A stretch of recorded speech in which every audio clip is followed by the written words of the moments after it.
Hey everyone, welcome back. I've got another collection of stories for you today, and we're starting strong with someone who found their wife's so called best friend hiding in their bedroom closet. Yes, you heard that right. Sometimes the betrayal isn't even trying to hide anymore, it's just crouching between your suits, waiting to get caught. Before we dive in, I just want to take a moment to express my gratitude to everyone who's been regularly commenting and showing support for this channel.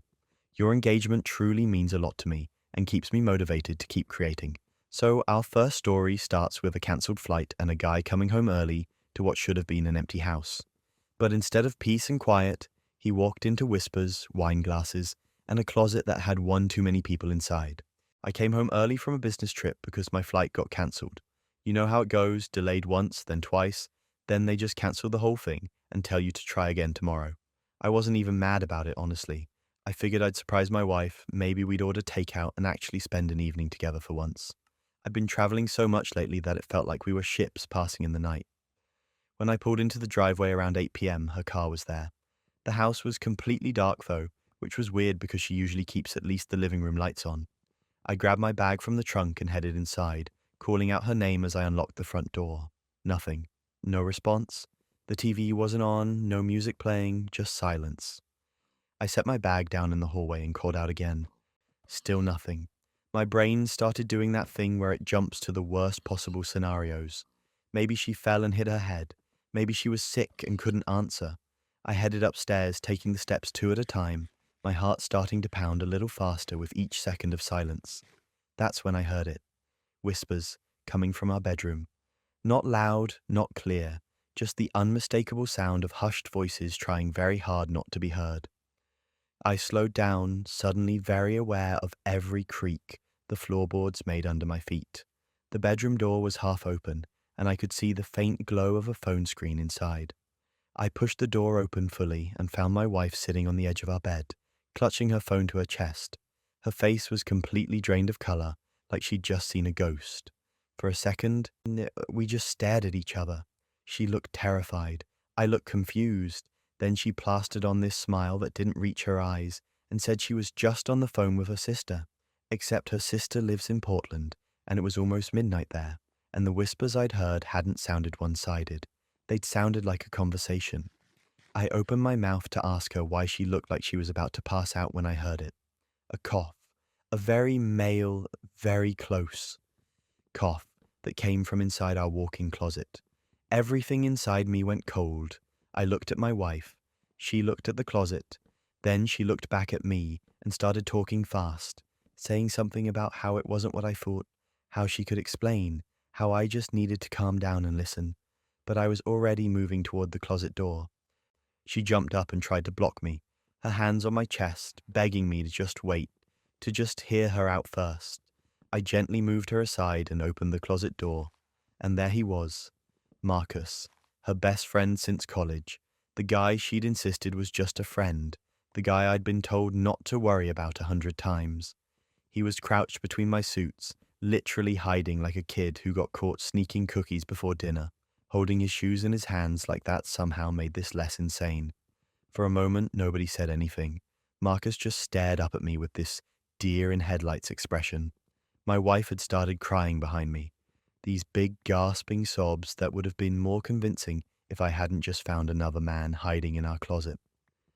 I looked at Marcus, then at the overnight bag sitting at his feet, then at the two wine glasses on the nightstand that definitely hadn't been there when I left for my trip. The absurdity of the moment hit me like a freight train. This grown man was literally crouching in my closet, not even sitting, crouching. Like he thought if he made himself small enough, I might not notice him there among the dress shirts. I stepped back and told him to get out. Just like that. No yelling, no dramatic confrontation, just a flat get out. He scrambled to his feet, grabbed his bag, and practically ran past me without making eye contact. I heard him stumble down the stairs and then the front door slam. The whole time my wife was pulling at my arm, crying harder now, saying I had it all wrong. When Marcus was gone, she switched tactics. Suddenly, it wasn't an affair. Marcus had nowhere to go. His roommate kicked him out. He needed a place to crash. She was just being a good friend. That's why he was hiding in the closet, apparently. That's why there were wine glasses and an overnight bag, and why they'd been whispering in the dark in our bedroom. Just good, friendly help. I asked her why, if this was all so innocent, he was hiding in a closet. Why not just tell me he was staying here? Why not introduce me to him like a normal person when I came home? She didn't have an answer for that. Well, she had answers, but they kept changing. First, it was because she knew I'd overreact. Then it was because Marcus was embarrassed about his situation. Then it was because she didn't want to bother me while I was working. The thing that really got me, though, was the "it's not what it looks like" line, because I'm pretty sure it was exactly what it looked like. A man hiding in my bedroom closet while my wife sat on our bed in the dark isn't usually the setup for an innocent situation. The mental gymnastics she was doing to try to frame this as anything other than what it obviously was would have been impressive if it wasn't so insulting. I told her I wanted both of them out. She could go stay with Marcus since they were such good friends. She started begging then, really begging, saying she had nowhere to go, that this was her house too, that I was being cruel and unreasonable. I reminded her that my name was the only one on the mortgage, and that I'd just found her a fair partner hiding in our closet. So unreasonable felt like a pretty generous description of my reaction. Here's where it gets absurd. She tried to spin it like I was the bad guy. I was overreacting. I was being controlling. I was being paranoid. Marcus was just a friend who hides in closets, apparently, a friend who needs overnight bags for brief visits, a friend who drinks wine in the dark and whispers like a teenager sneaking someone into their parents' house.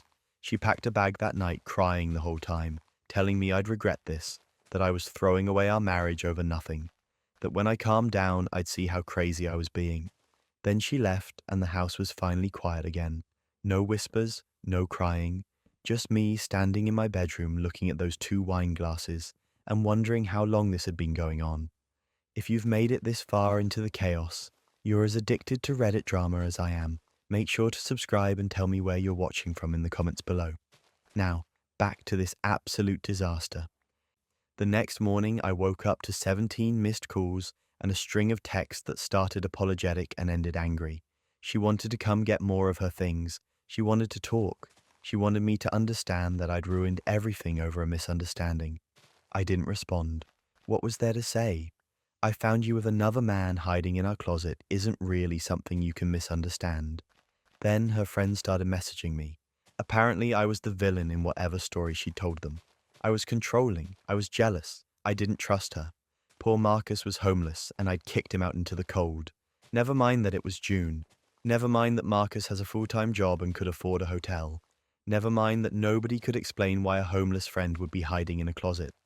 The best part, and by best I mean most infuriating, was when she asked for another chance. Not right away.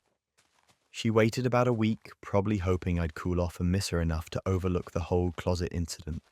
She sent me this long message about how she'd made a mistake, how she valued our marriage, how we could work through this if I just stopped being so stubborn. A mistake. Like she'd accidentally hidden a whole person in our closet. Like the overnight bag teleported itself there. Like the wine glasses materialized out of thin air. She genuinely seemed to believe that if she just explained it the right way, framed it the right way, I'd suddenly see that finding your wife's best friend crouching between your suits was actually totally normal and fine. I told her we were done. She could come get her stuff when I wasn't home. She started calling me cruel again, heartless, unforgiving, said I was giving up too easily, that all marriages have rough patches, that this didn't have to be the end. But here's the thing, I didn't end our marriage. She did. The moment she decided to do whatever she was doing with Marcus, she made that choice. I just refused to pretend I didn't notice. People keep asking me if I overreacted, if maybe I should have heard her out more, if maybe there was some explanation I'm missing. And honestly, I've thought about it. I've gone through every possible scenario in my head. Maybe Marcus really did need a place to stay. Maybe they really were just friends. Maybe I walked in on the world's most unfortunate coincidence. But at the end of the day, innocent people don't hide in closets. Friends who need help don't whisper in dark bedrooms with wine glasses and overnight bags. And wives who have nothing to hide don't look like they've seen a ghost when their husbands come home early. Sometimes the obvious answer is the right answer, no matter how many times someone tries to convince you otherwise. She's still texting occasionally, still insisting I overreacted, still claiming nothing happened. And maybe nothing did. Maybe they really were just sitting in the dark talking about his housing situation, and he dove into the closet for absolutely no suspicious reason when he heard me come home. Maybe I'm the crazy one, but I don't think so. But as shocking as finding someone hiding in your closet is, imagine discovering your own sibling has been using your identity for something far worse. I was sitting at my desk eating lunch when my coworker Jenny walked over with her phone out, looking concerned. She asked if I was okay, if there was anything she could do to help. I had no idea what she was talking about. She turned her phone around and showed me a Facebook fundraiser.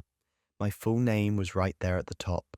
My childhood photos plastered all over the page. The description said I was battling stage 4 cancer and needed $50,000 for experimental treatment that insurance wouldn't cover. Except I don't have cancer. I've never had cancer. I hadn't even been to a doctor in over a year, except for a routine physical that came back completely fine. I stared at the screen trying to process what I was seeing. There were pictures of me from when I was maybe 8 years old, playing in our backyard. Photos from high school graduation, even a couple from family vacations I barely remembered. Whoever made this had access to old family albums. The fundraiser had been up for 6 months. 6 months. And it had raised over $30,000. Jenny kept asking if I was okay, and I honestly couldn't answer her. My brain was doing somersaults trying to figure out who would do this and why. Then I scrolled down and saw the account that created the fundraiser. My brother's name, not even trying to hide it, just his regular Facebook account with his face right there in the profile picture. I excused myself and went out to my car to call him. He answered on the third ring, sounding completely casual, asking what was up. I asked him what the hell he was doing running a cancer fundraiser with my name and photos. There was this long pause. Then he laughed, actually laughed, said he was going to tell me eventually. He just wanted to get a little more money first. I asked him to explain, trying to keep my voice level, even though I wanted to scream. He said he'd borrowed my identity because people trust me more than him. His exact words, people trust you more than me, so I figured it'd work better with your name. Like that made it okay. Like identity theft and fraud were just practical business decisions. He promised he'd pay everyone back, said it was just temporary, just until he got back on his feet. But then I asked him where the money was, and everything got worse. He'd already spent most of it. Over $20,000 gone. Mortgage payments for his house, a down payment on a new truck, some credit card debt he'd been carrying. Just gone. I couldn't believe what I was hearing. These were real people who donated real money because they thought they were helping someone survive cancer. My cancer. Cancer I didn't have. And he'd used it to buy a truck. I asked him how he thought this was going to end. What was his plan when people started asking for updates on my treatment? When they wanted to know if the experimental therapy was working? He got defensive then, saying I was overreacting, that nobody was actually going to follow up, that people donate to these things and forget about them, that I should be grateful he didn't drag my name through the mud. He made me look sympathetic. Sympathetic. He thought giving me fake cancer was doing me a favor. I hung up and sat in my car shaking, not just from anger but from the sheer audacity of it all. Then I started thinking about all those people who donated. Co-workers, old family friends, people from our hometown who barely knew me but gave money anyway because they thought I was dying. They'd been living with that weight, probably checking for updates, probably worrying about me, and none of it was real. I reported the fundraiser immediately. Facebook took it down within a few hours. Then I started the worst part, contacting everyone who had donated. I made a list from the comments and messages, tracked down as many people as I could, and sent them individual messages explaining that I didn't have cancer, that I hadn't authorized the fundraiser, that my brother had committed fraud using my identity. The responses were exactly what you'd expect. Shock, anger, a lot of people asking if I was sure, if maybe there'd been some mistake. Some people were relieved I wasn't sick, others were furious they'd been scammed. A few asked if they'd get their money back, which was a question I couldn't answer because my brother had already blown through most of it. Then came the breaking point. My extended family found out. Not because I told them, but because the people who donated started sharing what happened. Suddenly my phone was blowing up with calls and texts from aunts, uncles, cousins, all of them furious at me. Not at my brother for committing fraud, but at me for reporting it. How could I do this to him? How could I ruin his life over money? Did I know he might go to jail?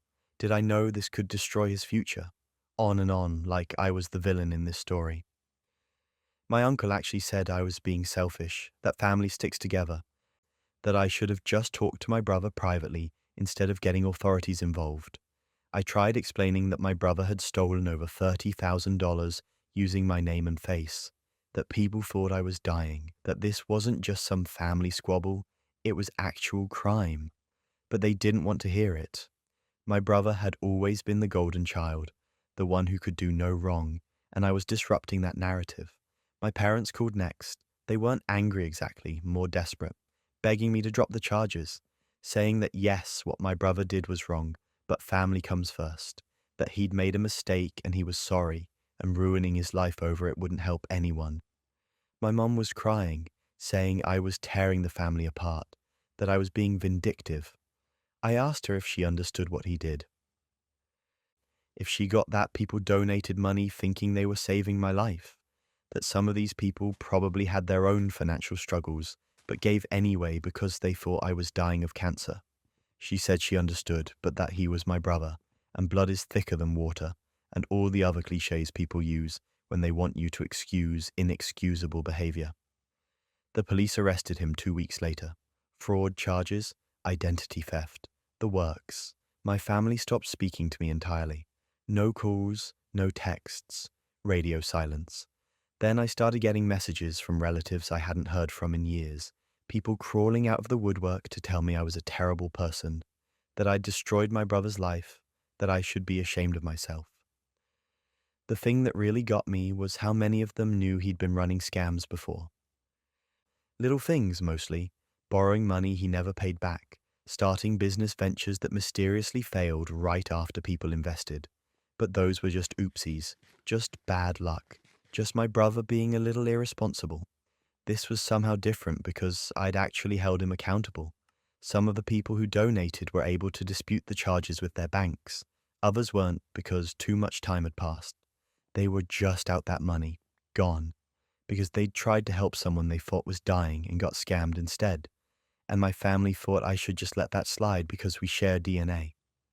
My brother's lawyer tried to reach out, asking if I'd be willing to make a statement saying it was all a misunderstanding, that I'd given him permission to use my identity. I declined. His lawyer called me uncooperative. My dad called me heartless. My mum sent me a long email about forgiveness and Christian values, which was rich coming from someone asking me to lie in a criminal investigation. The preliminary hearing was last month.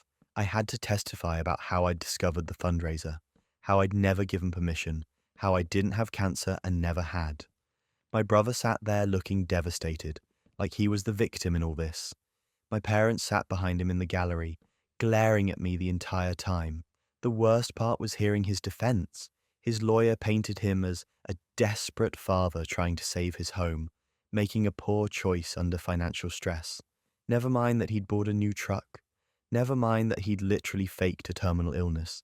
He was just a family man who made a mistake, and his cruel sibling was punishing him for it.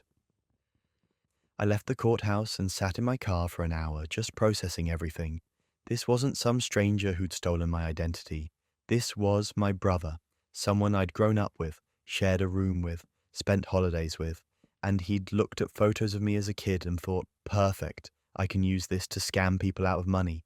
People keep asking me if I regret reporting him, if maybe I should have handled it privately. And I think about those donors, the woman who sent $50 with a note saying her own mother had died of cancer, and she knew how hard it was. The guy who donated $100 and said he'd be praying for me.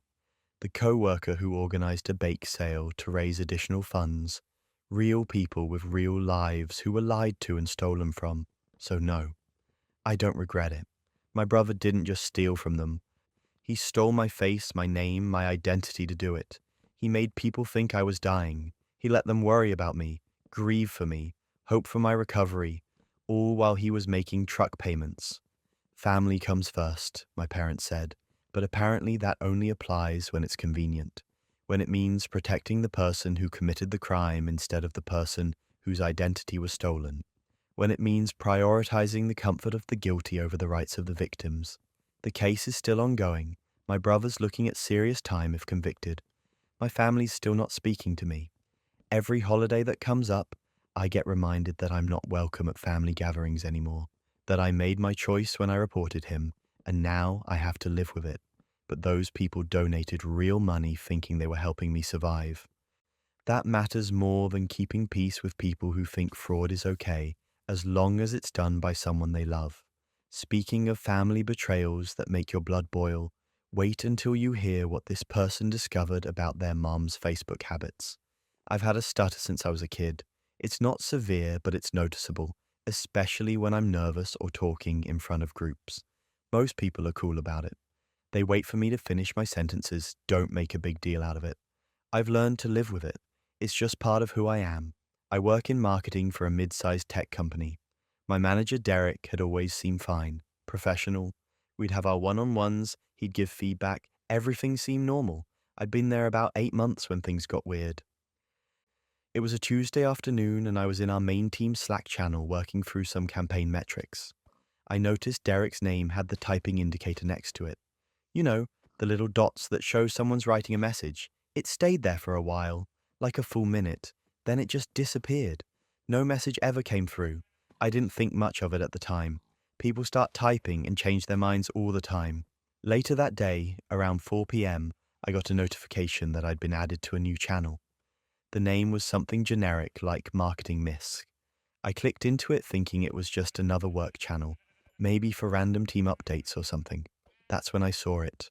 Messages going back weeks. My manager had created a private channel with 5 other people from our department, and they were talking about me. Specifically, they were talking about my stutter. Derek had nicknamed me Porky Pig. Actually typed that out.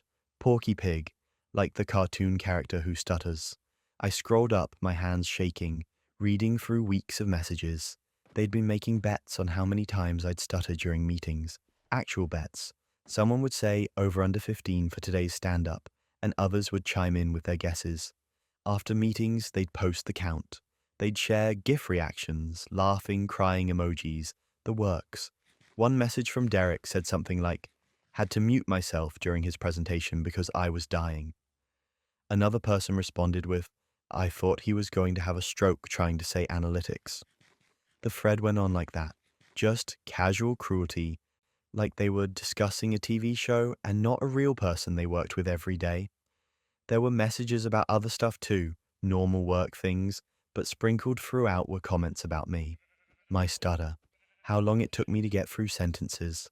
Someone had even posted a video clip of Porky Pig saying, "That's all folks," and tagged my name.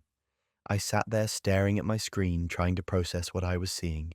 These were people I had lunch with, people I'd helped with projects, people who smiled at me in the hallway and asked about my weekend, and this whole time they'd been doing this behind my back.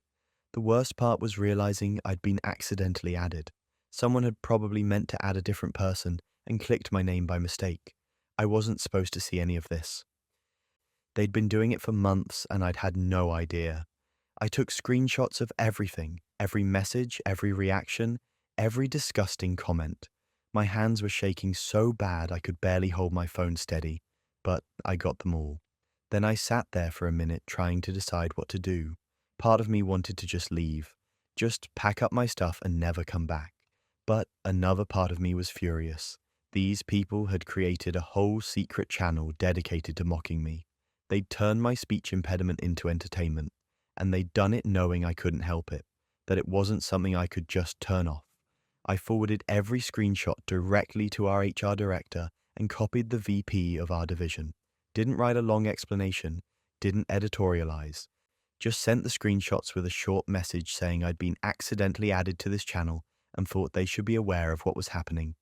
Then I closed my laptop and went home. I didn't tell anyone, didn't post about it, just left for the day because I couldn't sit in that office knowing what I knew. HR called me first thing the next morning, asked me to come in early before most people arrived. I met with the HR director and the VP in a conference room. They'd already reviewed everything. They asked me some questions about the timeline, whether I'd experienced any other harassment, how this had affected my work.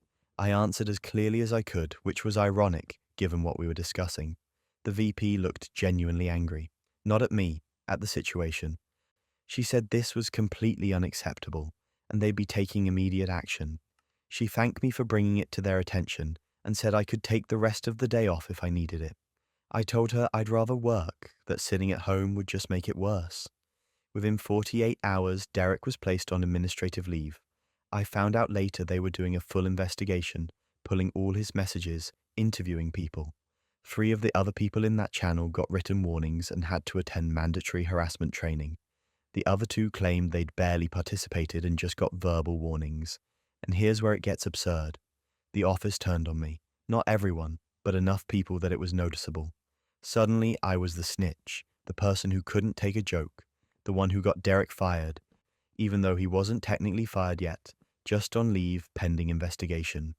People stopped inviting me to lunch. Conversations would die when I walked into the break room. I'd hear whispers in the hallway that would stop the second I got close. Half the office was treating me like I'd committed some cardinal sin by reporting harassment to HR. The other half wouldn't make eye contact with me at all, like they were afraid if they acknowledged my existence, they'd somehow get pulled into the drama. I became invisible and hypervisible at the same time. Everyone was aware of me, but nobody wanted to interact with me. Then Derek's wife messaged me on LinkedIn. She'd somehow found my profile and sent me this long message about how I was ruining their lives. They had a mortgage, they had kids. Derek had made a mistake, but he didn't deserve to lose his job over it. Could I please reconsider? Talk to HR, say it was all a misunderstanding. I didn't respond. What was I supposed to say? Sorry your husband spent months mocking my disability with his coworkers. Sorry I didn't just quietly accept being the butt of their jokes. The audacity of asking me to reconsider, like I'd reported him for being 5 minutes late and not for creating a hostile work environment, was almost impressive. Things went from bad to unhinged when some of Derek's friends in the office started their own whisper campaign. Suddenly there were rumors that I'd misunderstood the channel, that it was all taken out of context, that Derek had actually been defending me and I'd twisted it around. None of that was true, obviously, but truth doesn't matter much when people want to believe a certain narrative. Someone started a rumor that I was trying to get Derek's job, that this was all calculated, that I'd been waiting for an opportunity to take him down. Never mind that I didn't want to be a manager and had never expressed any interest in his position. The rumor spread anyway. I thought about quitting. Every day I thought about it. But then I'd remember those messages, the casual cruelty, the entertainment they'd gotten from my stutter, and I'd think about how if I left, they'd win. They'd get to keep doing what they were doing to the next person, whoever that might be. The investigation wrapped up after 3 weeks. Derek was terminated, not placed on leave, not given a warning, just gone. HR told me in a private meeting that they'd found evidence of other inappropriate behavior during their investigation. Apparently mocking my stutter wasn't an isolated incident. He'd been doing similar things to other employees, just not as extensively documented. The 3 people who got written warnings became even more hostile. One of them actually said to my face in the parking lot that I'd ruined Derek's career over nothing, that everyone makes jokes at work and I was being oversensitive. I asked them if they thought weeks of organized mockery of a speech impediment counted as just jokes. They didn't have an answer for that. Just walked away muttering about how I couldn't take criticism. The VP held a department meeting about workplace conduct and respect. Didn't mention my situation specifically, but everyone knew what it was about. Some people looked uncomfortable. Others looked annoyed, like this was a waste of their time. I sat there wondering how many of them had known about the channel and just never said anything. My new manager is fine, professional, careful, maybe overly so, like she's afraid of saying the wrong thing around me. Our one-on-ones are cordial, but there's this underlying tension. I'm the person who got the last manager fired. That's my reputation now. I still stutter, still have the same speech patterns I've always had. But now I'm hyper-aware of it in meetings. I catch myself wondering if people are counting, if they're making bets I can't see, if there's another secret channel somewhere making fun of me. It's exhausting. People ask me if I regret reporting it. if maybe I should have just confronted Derek privately first. And honestly, no, I don't regret it. What I regret is that it was necessary, that grown adults thought it was acceptable to mock someone's disability for entertainment, that half my office thinks I'm the villain for not just accepting it, but those messages weren't jokes. They weren't harmless ribbing. They were systematic harassment documented in company systems on company time. And when Derek's wife messaged me about their mortgage, all I could think was that maybe he should have thought about that before he spent months calling me Porky Pig. If you think workplace humiliation is bad, just wait until you see what happened when someone's private relationship became very, very public.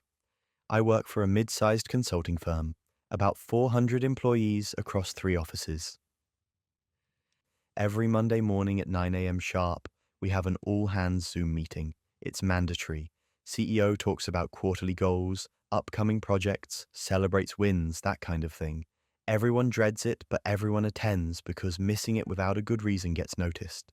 This particular Monday, I logged in at 8:58 like usual, grabbed my coffee, opened the Zoom link, and waited for the meeting to start. Other people started joining. I could see their little video squares popping up on the screen. 10 people, 20, 50, everyone waiting for our CEO to kick things off with his usual speech about synergy and disruption and whatever other buzzwords he'd picked up that week. Except when the meeting started, we didn't see the CEO at his desk. We saw the CEO in bed. And he wasn't alone. Our marketing director was there with him. Neither of them were wearing much of anything. They were asleep, in bed, on the company Zoom account, with 247 employees watching. For about 10 seconds, nobody said anything. I think we were all trying to process what we were seeing. Then the chat absolutely exploded. People typing in all caps, lots of what is happening right now, and is anyone else seeing this? Someone started spam pinging our IT department. A few people immediately left the call, probably to avoid being associated with whatever this was. I just sat there frozen, staring at my screen. Our CEO, who gave speeches about company values and professional conduct, was unconscious in bed with our marketing director, who was very much not his wife. The camera angle suggested they'd been having some kind of video call and just never ended it. Left it running all night, and now the entire company was getting a front row seat to the aftermath. It took about 3 minutes before someone managed to get a message through to them. I don't know who or how, but suddenly the CEO jerked awake, looked at his laptop, and his face went completely white. He scrambled to end the call, but the damage was already done. Screenshots had already flooded our internal Slack. People were sending them to each other, forwarding them to personal emails. The whole thing had been recorded automatically because someone in IT had turned on cloud recording for all company meetings. Within 15 minutes, the CEO sent out an emergency email, called it a technical glitch, said there had been an issue with the Zoom software that caused a previous call to resume unexpectedly. He used a lot of words like malfunction and unprecedented technical error, assured everyone that IT was looking into it and that we should all just move forward professionally. The email might have worked if not for one small problem. The marketing director's husband worked in our IT department, and he'd been on that Zoom call, watching his wife in bed with our CEO. That's when everything unraveled.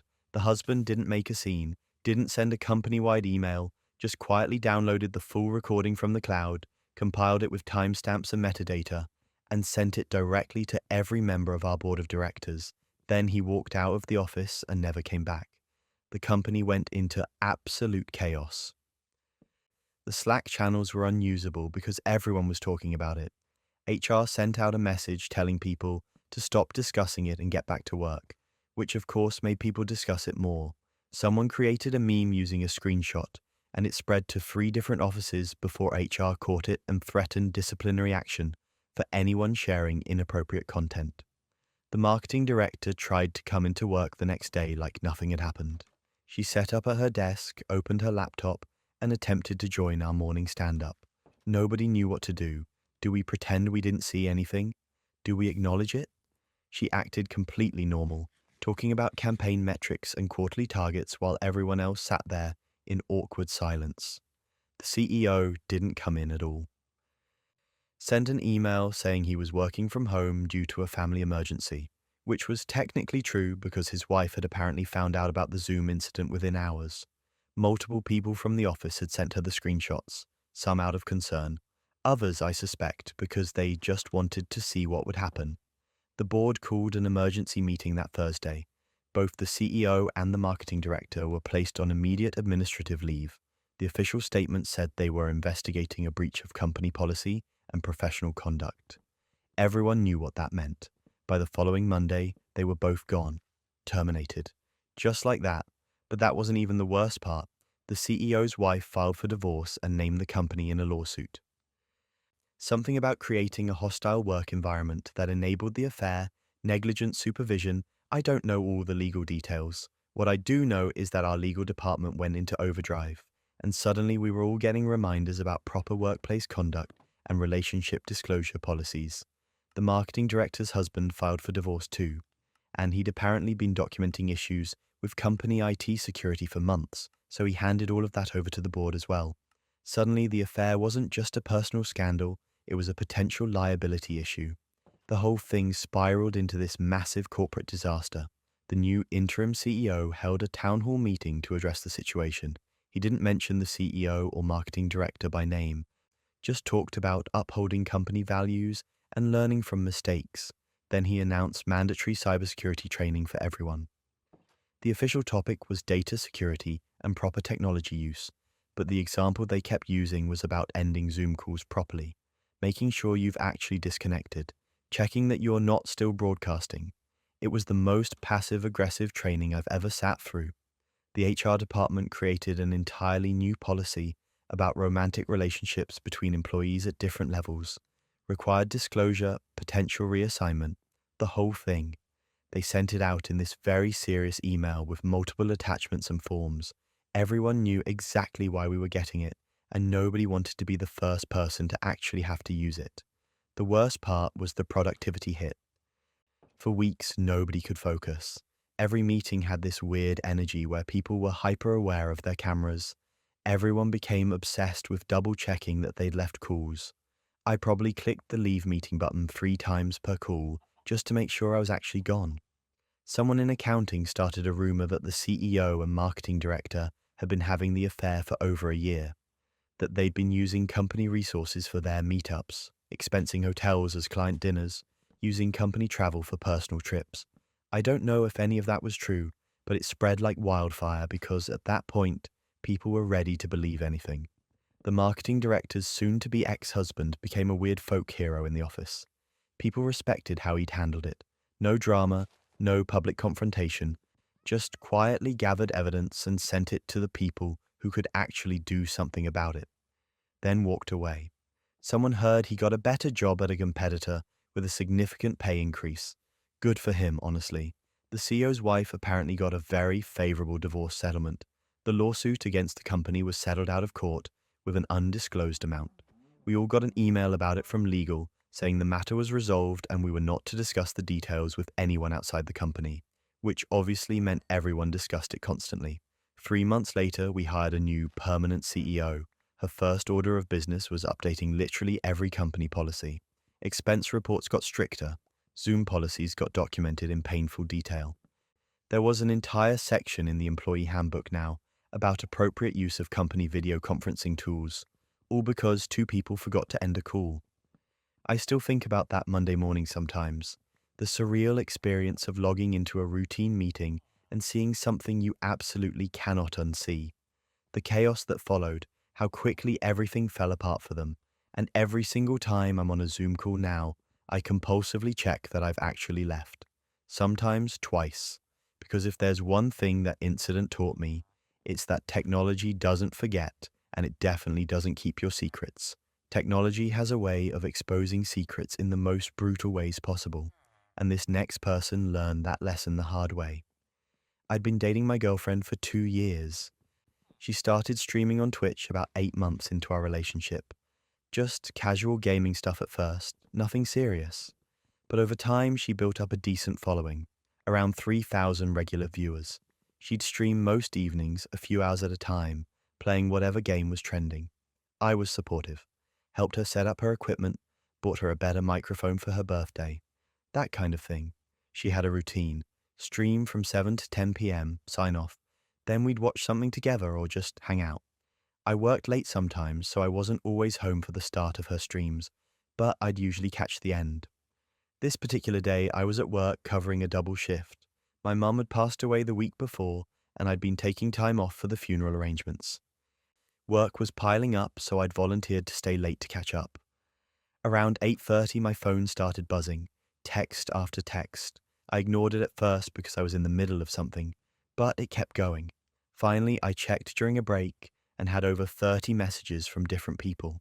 Friends I hadn't talked to in months, my cousin, even my old roommate from college, all of them saying some variation of, "You need to see this," or "I'm so sorry, man," or "Check your girlfriend's stream right now." I pulled up her Twitch on my phone. The stream was live. She was on camera, but she wasn't at her desk. The camera was angled toward her bed, where she was sitting with her laptop, laughing and talking to someone on FaceTime. I could see the FaceTime call reflected in her glasses. Some guy. She'd mentioned Jake from her gym before. Said he gave her workout tips, totally platonic. Nothing for me to worry about. Except this conversation wasn't platonic. They were laughing about something, and then I heard her say, "I can't believe he still doesn't know." The chat was absolutely losing it. Thousands of messages flying by. People asking if her boyfriend knew she was streaming. People telling her to check her screen. People calling her out. But she had no idea. She thought she'd ended the stream, but she'd only minimized the window. I watched as Jake said something about this weekend, and she responded that I'd be at my mum's funeral, so they'd have the whole place to themselves. My mum's funeral. The funeral I'd been planning. The funeral she'd said she'd come to for support, and she was making plans with this guy to hook up while I was burying my mother. The chat went from chaos to outrage. People were clipping everything in real time. Someone donated $100 just to get the text-to-speech to say your boyfriend deserves better. Another person donated to tell her to look at her screen. She glanced at her computer, saw the donation notification, and smiled. Thanked the person for the donation, still completely oblivious that thousands of people were watching her plan to cheat on me. I felt sick, just standing in the break room at work, staring at my phone, watching my girlfriend of 2 years casually discuss our relationship like it was some joke she was getting away with. Jake made some comment about me being clueless, and she laughed. Actually laughed, said I was too trusting, that it made things easier. Then someone in chat donated another $50 with a message in all caps. "Your stream is still live. Your boyfriend can see everything." She looked confused, glanced at her streaming software, and her face went completely white. She ended the FaceTime call immediately, scrambled to actually close the stream this time, and just sat there frozen. But the damage was done. People had been clipping the whole thing. Within 20 minutes, it was on Twitter, then TikTok, then Reddit. Her channel was blowing up with new followers, but not the kind you want. People coming just to leave angry comments. Her moderators were trying to do damage control, but there was no controlling this. The clips were everywhere. I left work early, didn't even finish my shift, just told my supervisor I had a family emergency, and drove home. The whole drive I kept getting more messages, people sending me the clips, people asking if I was okay. My hands were shaking on the steering wheel. I'd just lost my mum, and now I was finding out my girlfriend had been cheating on me and planning to continue while I was at the funeral. When I got home, she was in the living room on her phone, crying. Full breakdown, mascara running down her face. The moment she saw me, she started apologizing, saying it wasn't what it looked like, that Jake was just a friend, that the internet had misunderstood everything, that people were taking things out of context. I asked her what context made planning to hook up with someone while I was at my mum's funeral okay.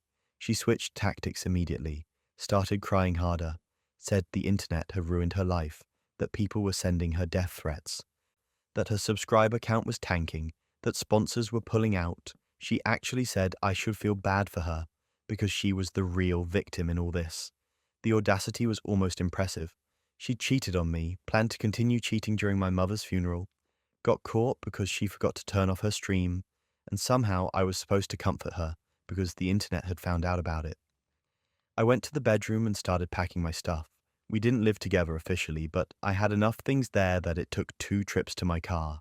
The whole time she followed me around screaming, not apologizing anymore, just angry, yelling that I was being unsupportive during her crisis, that a real partner would help her through this, that I was abandoning her when she needed me most.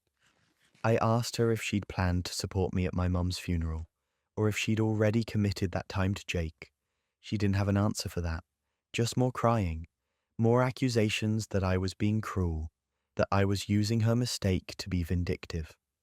Her mistake, like she'd accidentally left her stream on and accidentally FaceTimed Jake and accidentally made plans to cheat on me. Like the only real problem was that she got caught, not that she'd been doing it in the first place. I loaded the last box into my car and she stood in the driveway, still crying, still yelling. Neighbors were starting to look out their windows. She was making a scene and didn't care. Kept saying I'd regret this, that I was throwing away 2 years over one mistake, that everyone messes up and I was being unforgiving. Things went from bad to unhinged when she posted on her social media.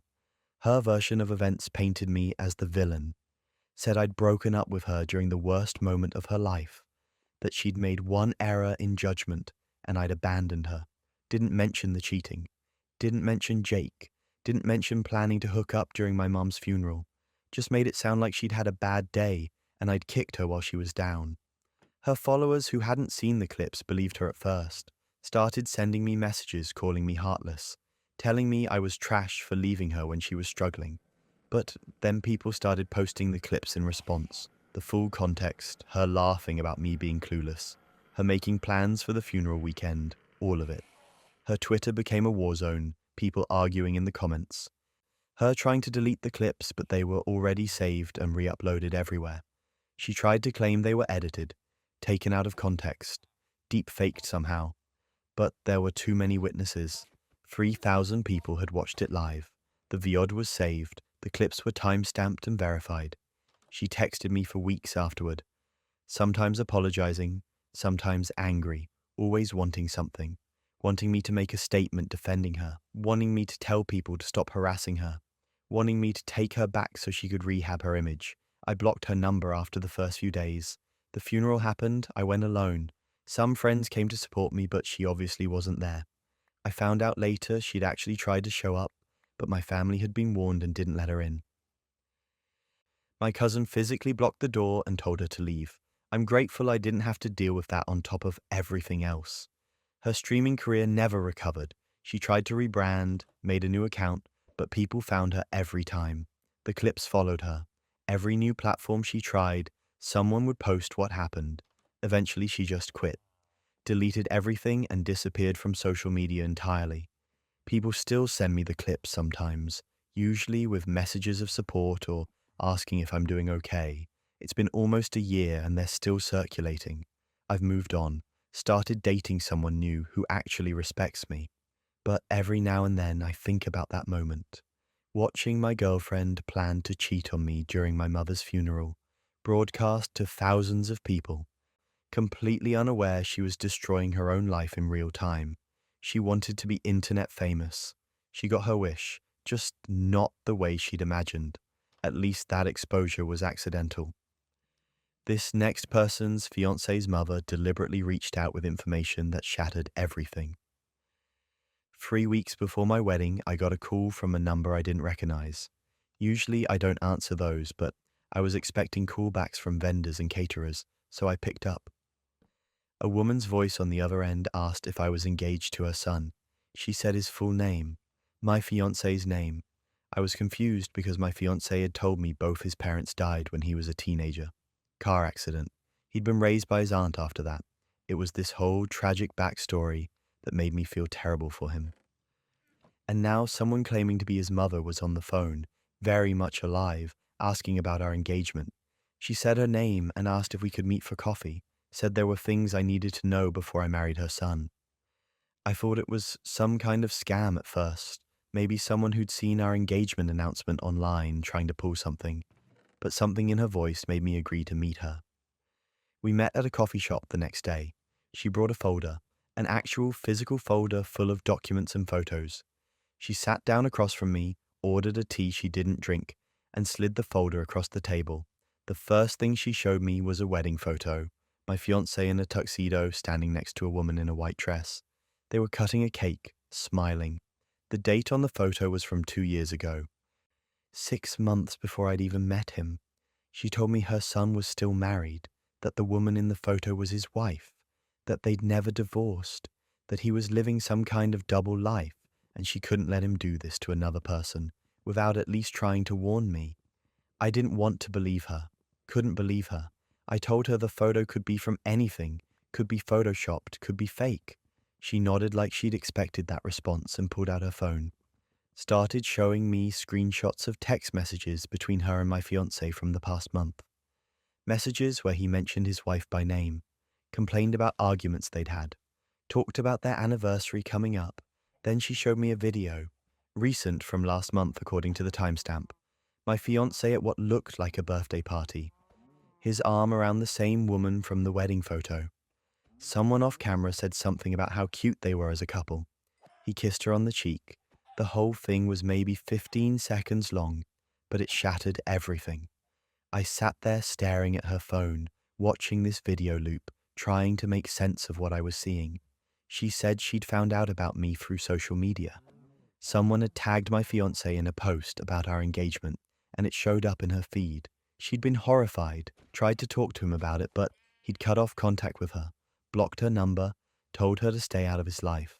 She'd tracked down my information and decided to reach out directly because she couldn't live with herself if she let this happen.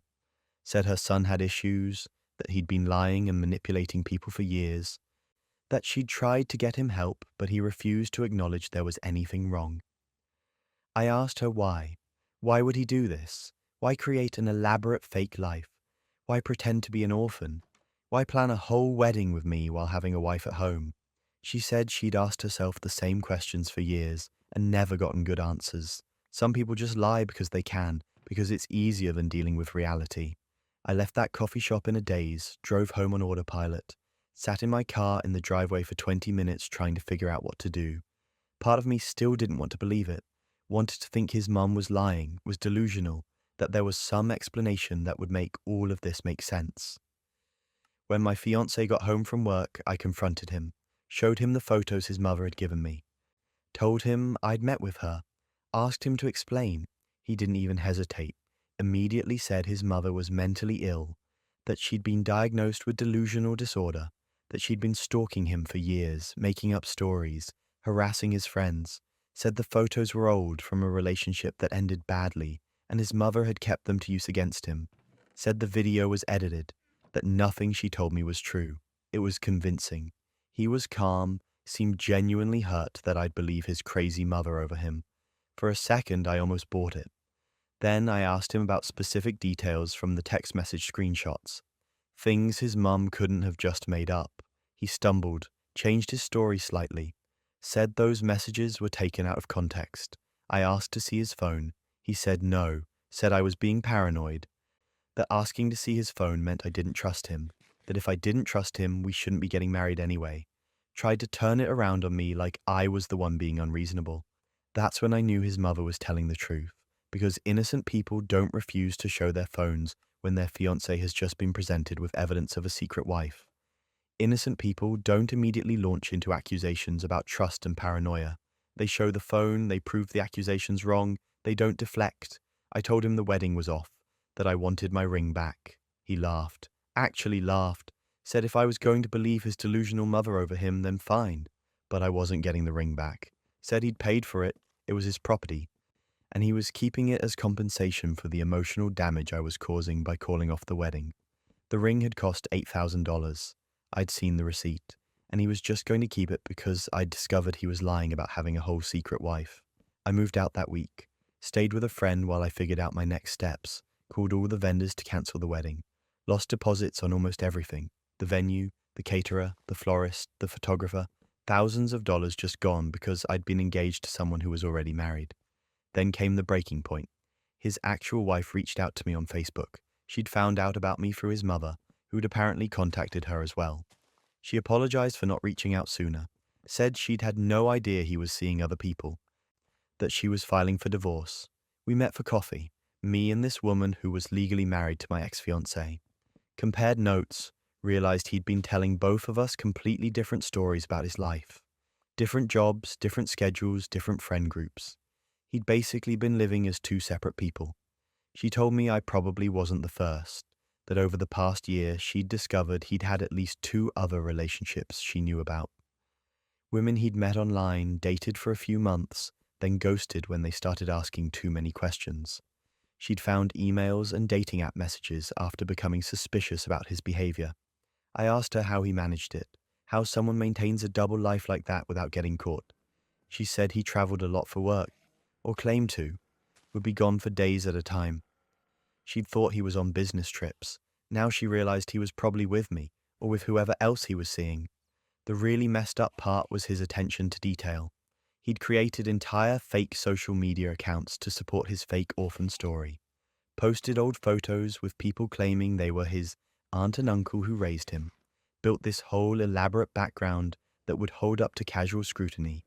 His actual wife said he was a pathological liar, that she'd caught him in smaller lies throughout their marriage but never imagined the scope of it, that finding out about me had broken something fundamental in her ability to trust her own judgment. I tried to get the ring back through small claims court. He showed up with a lawyer, claimed the ring was a gift and therefore his to keep. The judge ruled in his favor because apparently, in our state, if an engagement is called off by the recipient of the ring, they have to return it. But if it's called off by the giver, they don't. Since I'd technically been the one to call off the wedding, I had no legal right to the ring. $8,000 gone, plus the wedding deposits, plus the emotional damage of finding out my entire relationship had been built on lies. The financial hit was bad, but honestly, the betrayal was worse. I'd been planning a future with someone who didn't exist. The person I thought I was marrying was just a character he'd created. His mother sent me a message a few weeks later apologizing for not reaching out sooner.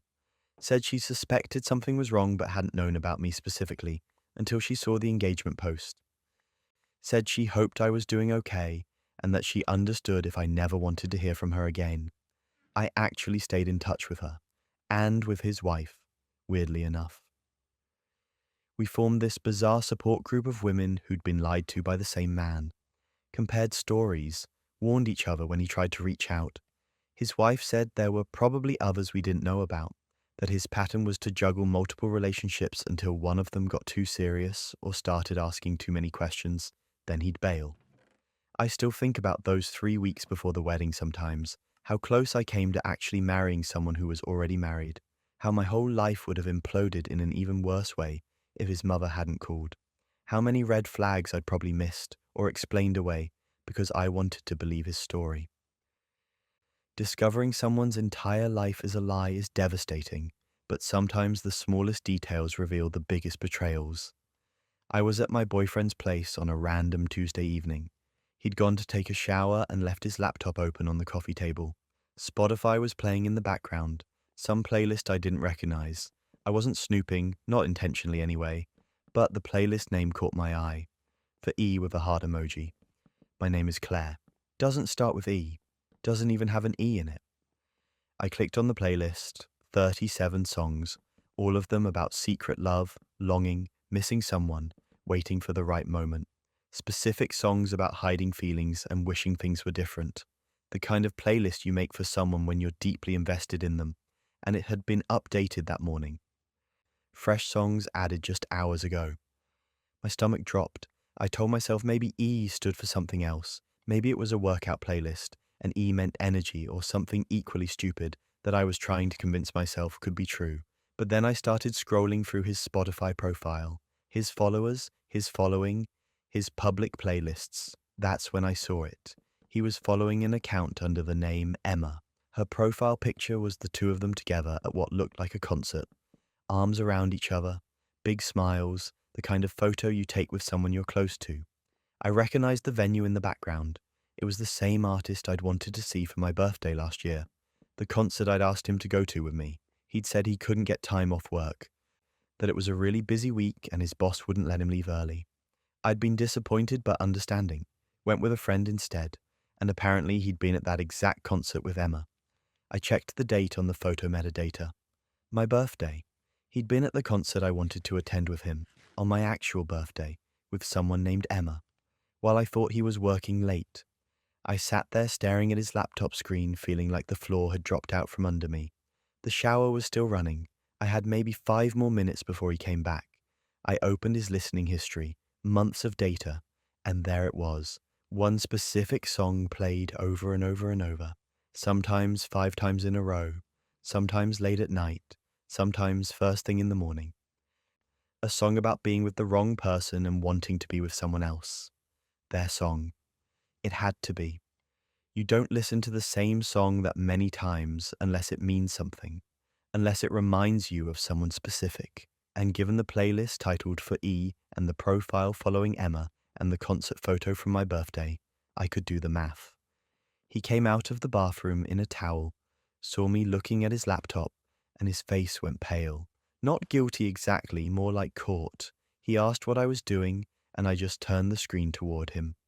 Showed him the playlist, asked who E was. He laughed, actually laughed, said I was being paranoid, that E stood for his cousin Emma, and he made her playlists sometimes because they had similar music taste. Completely platonic. Nothing weird about it. I asked why his cousin was at the concert on my birthday, that he said he couldn't attend because of work. The laughter stopped. He said it was complicated, that Emma had bought tickets months ago and he'd forgotten about them until the last minute and felt bad cancelling on family. That he should have told me but didn't want to hurt my feelings. That it wasn't a big deal and I was reading too much into it. I pulled up his listening history, showed him the song he'd played hundreds of times, asked if that was also just a cousin thing. He got defensive then, said I was invading his privacy, that going through someone's Spotify was a violation of trust, that I was being possessive and insecure, and he didn't appreciate being interrogated like a criminal. Possessive and insecure, for noticing a playlist literally titled For Someone Else, for seeing a photo of him at a concert on my birthday with a woman I'd never heard of until he casually mentioned a cousin once in passing, for questioning why he'd listened to a song about wanting to be with someone else on repeat for months. I asked if I could meet Emma, if she was just his cousin and this was all innocent, then introducing us shouldn't be a problem. Family meets significant others all the time. He refused immediately, said I was being ridiculous, that he wasn't going to subject his family to my paranoia, that Emma would think I was crazy if he told her I was demanding to meet her because of a playlist. And here's where it gets absurd.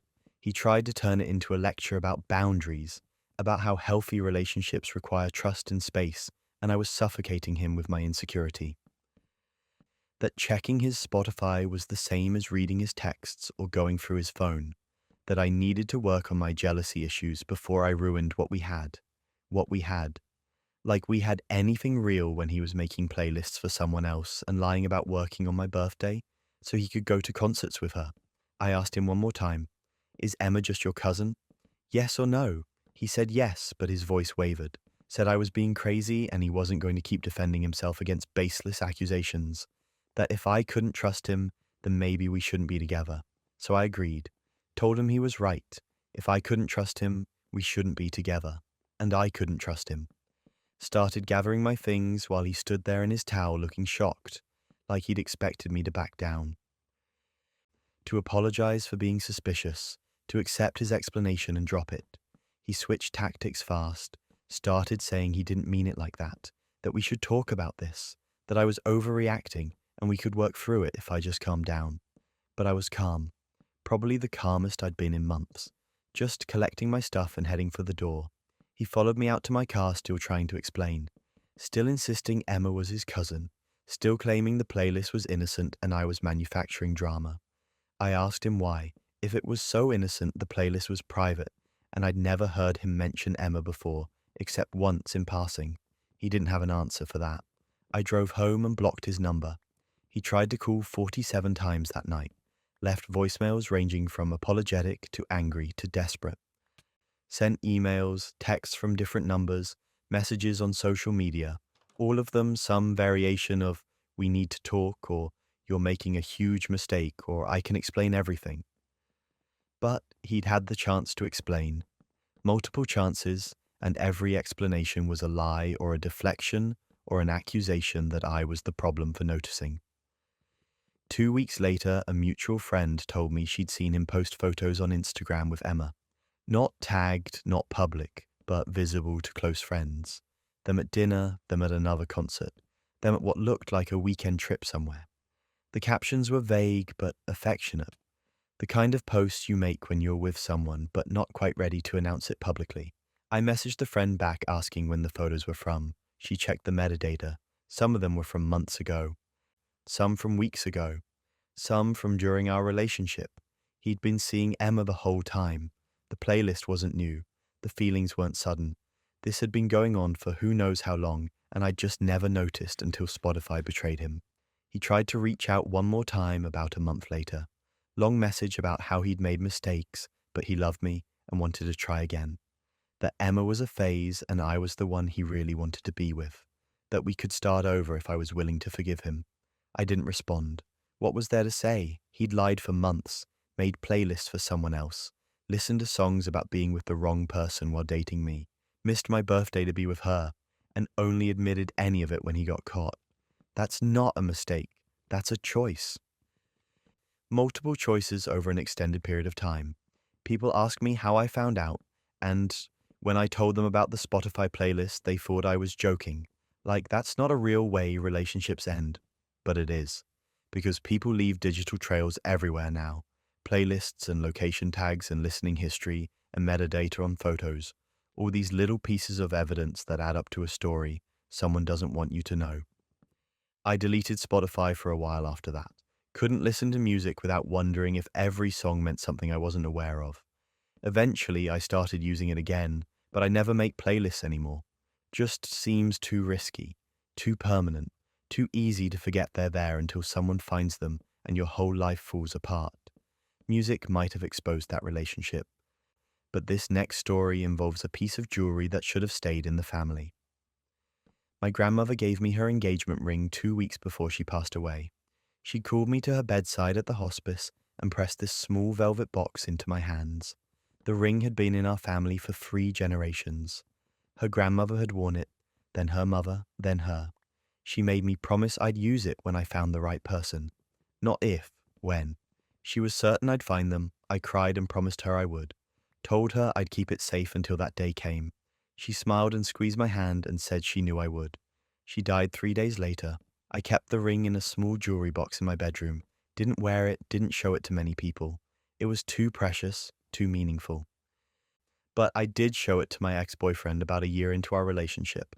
We were talking about the future, about marriage, and I mentioned my grandmother's ring. He asked to see it, so I showed him. He held it up to the light, examined it from different angles, asked questions about the stone and the setting, seemed weirdly interested in the details. I thought he was just being sweet, imagining our future together. We dated for another 8 months before things fell apart. Nothing dramatic, we just grew apart. Different life goals, different priorities. The breakup was relatively amicable.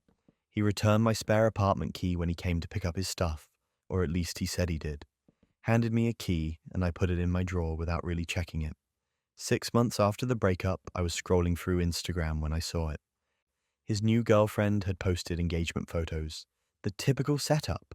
Her hand extended toward the camera showing off the ring. Him kneeling behind her looking proud. The caption was full of exclamation points and heart emojis.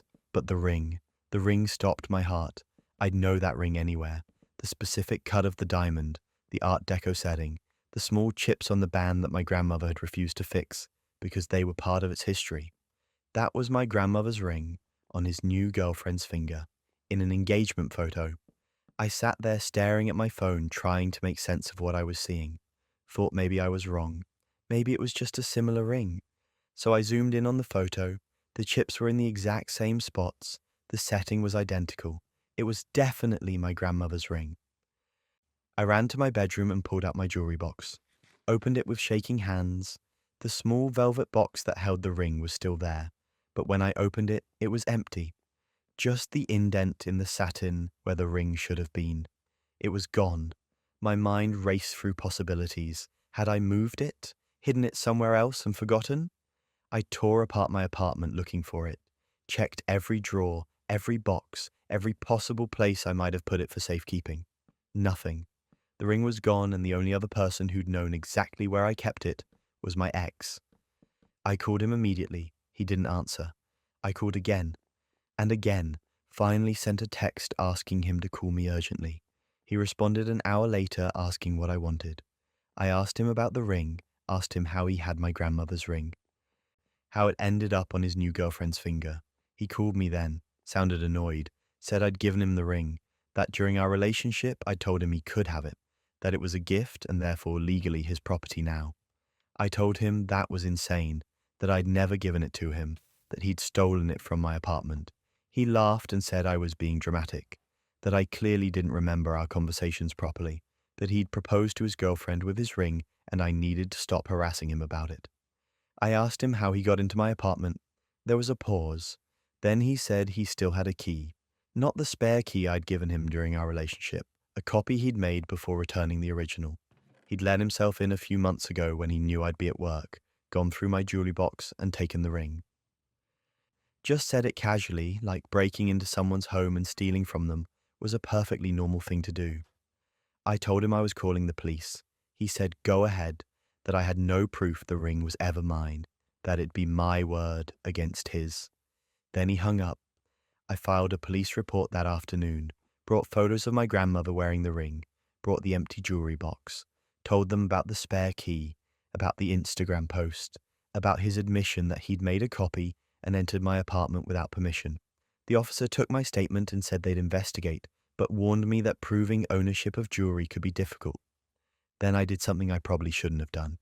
I messaged his fiancée on Instagram, sent her screenshots of my grandmother wearing the ring, sent her the police report number, told her the whole story about how that ring had been stolen from my apartment and that the man she was engaged to was a thief. She read the message immediately, didn't respond. An hour later, all her engagement photos were deleted from Instagram. 2 hours after that, she messaged me back asking for my phone number. We talked for over an hour. She'd had no idea. He'd told her the ring was a family heirloom from his side, that it had belonged to his grandmother. She was horrified when she realized what he'd actually done. She returned the ring to me the next day, met me at a coffee shop, handed over the velvet box, apologized for wearing it, said she'd called off the engagement, that she couldn't marry someone capable of breaking into an ex's apartment and stealing something so personal. I thanked her and told her I was sorry she got caught up in this. She said she was grateful I'd reached out, that she dodged a bullet. What happened next? Nobody saw it coming. My ex started sending me threatening messages, said I'd ruined his life, that I'd turned his fiancée against him with lies, that I'd committed defamation by telling her he was a thief when he'd done nothing wrong. He was going to sue me, make me pay for destroying his relationship. I screenshot all the messages and forwarded them to the police. The officer handling my case said the messages actually helped my case. They showed a pattern of harassment and supported my claim that he'd stolen the ring.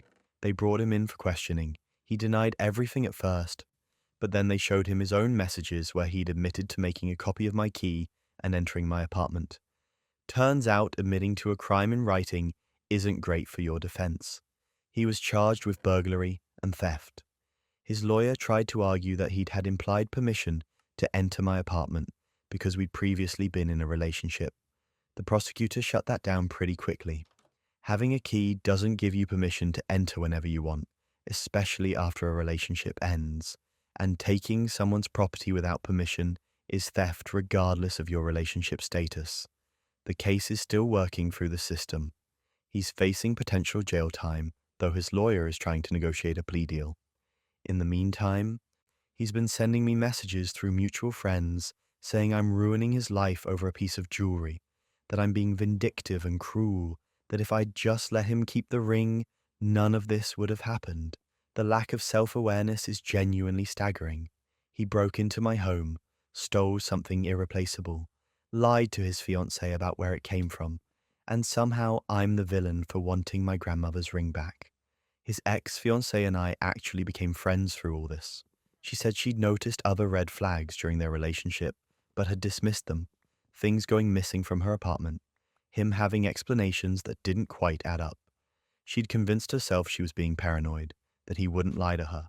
Finding out about the ring confirmed all her suspicions. Some mutual friends have reached out asking me to drop the charges, saying he's learned his lesson, that pressing charges is excessive, that I got the ring back, so what's the problem? I remind them that he committed a crime, that he broke into my home, that the ring being returned doesn't erase what he did. Most of them drop it after that. A few have stopped talking to me entirely, like I'm the unreasonable one. I had the ring appraised after getting it back, wanted documentation of its value for the court case. Turns out it's worth significantly more than I'd thought. The appraiser said the diamond alone was worth several $1,000s, and the vintage setting increased the value even more. My ex had stolen something worth over $15,000. No wonder he'd been so interested when I'd shown it to him. I keep the ring in a safety deposit box now. Don't trust keeping it in my apartment anymore. Changed my locks too, even though I'd gotten the spare key back. Or thought I had. Can't be too careful when your ex has already proven he's willing to break in and steal from you. My grandmother would have been horrified by all this. She'd given me that ring with such love, such hope for my future. And my ex had turned it into evidence in a criminal case. But at least it's back where it belongs. At least when I do find the right person, I'll be able to keep my promise to her. Family heirlooms are one thing, but what happens when your entire family tree gets rewritten in a single Facebook post? I was scrolling through Facebook on a random Thursday morning, coffee in hand, half awake. Our family has this group chat where my mom posts updates about family gatherings, shares recipes, the usual mom stuff. I saw a new notification from her and clicked on it without thinking much about it. The message said, "Should I finally tell Sarah about her real father before the reunion? My name is Sarah." I stared at the screen for a solid minute trying to make sense of what I was reading. Real father. Like the phrase even made sense. I had a father. Had my whole life. What did she mean, real father? I screenshot it immediately.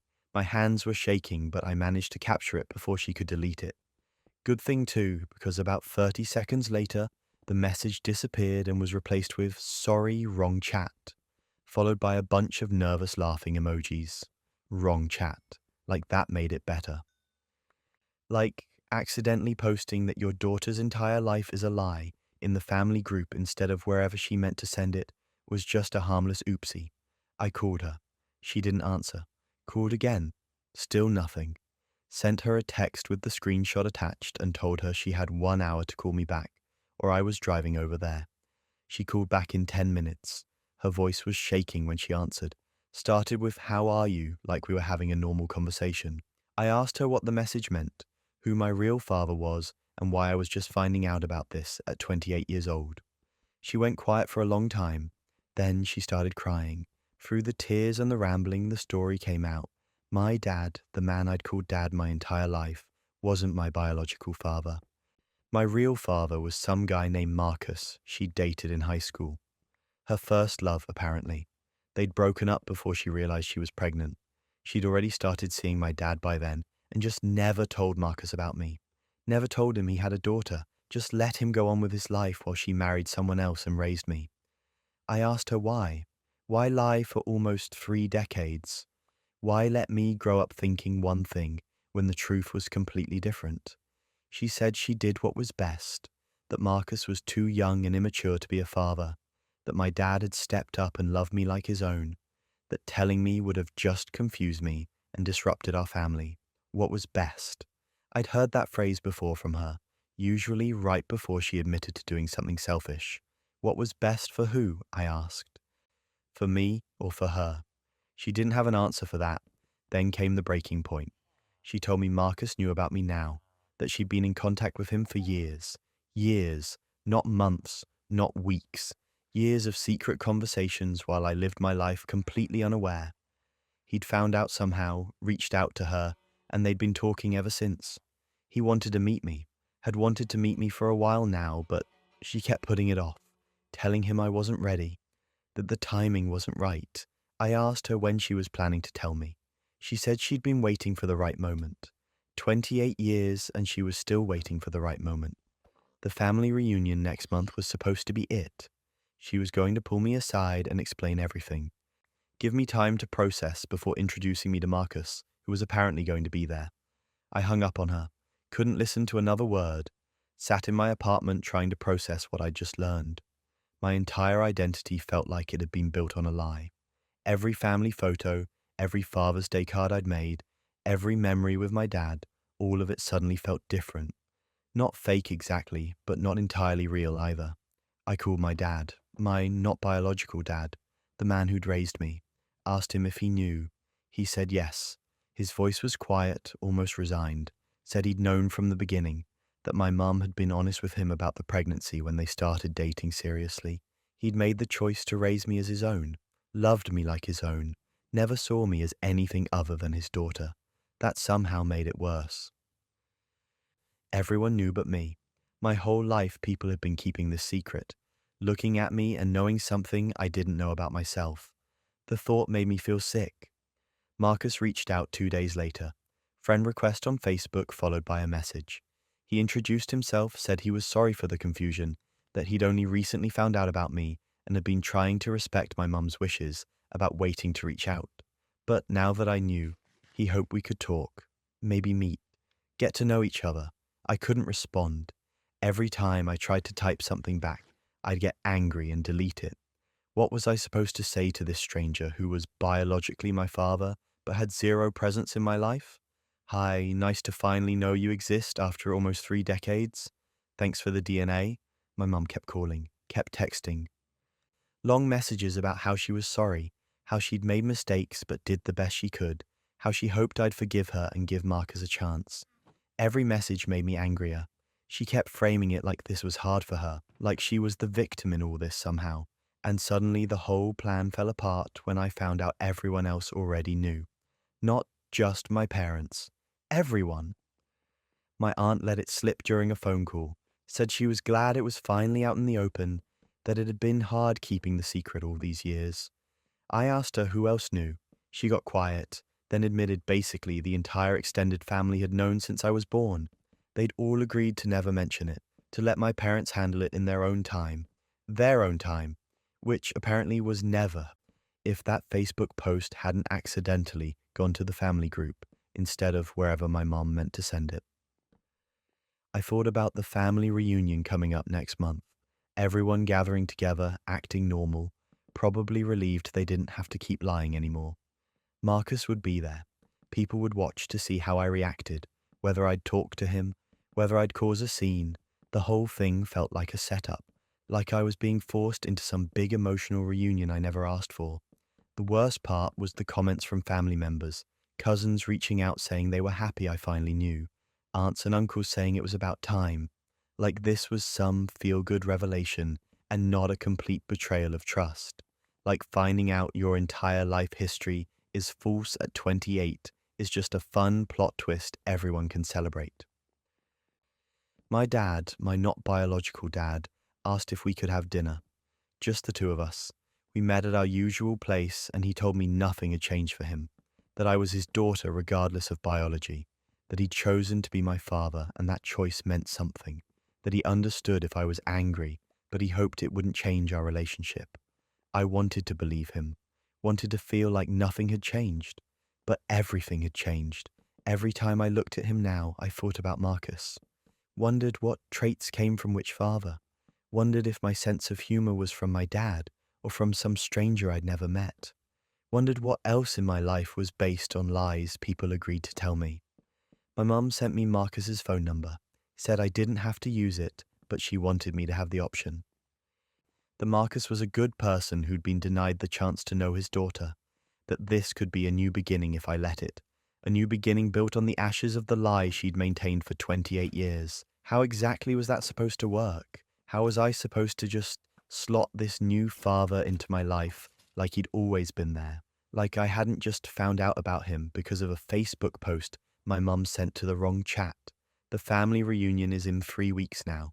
My mum keeps asking if I'm still coming, if I've thought about meeting Marcus, if I'm ready to move forward as a family, like we're a family, like this unit of people who lied to me my entire life deserves to be called family.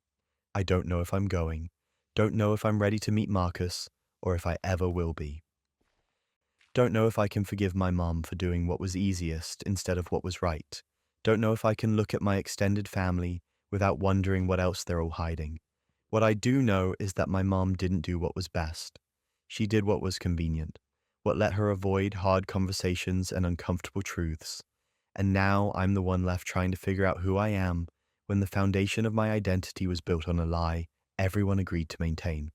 At least that revelation came from a mistake. This next person discovered their sibling had deliberately planned something far more calculated.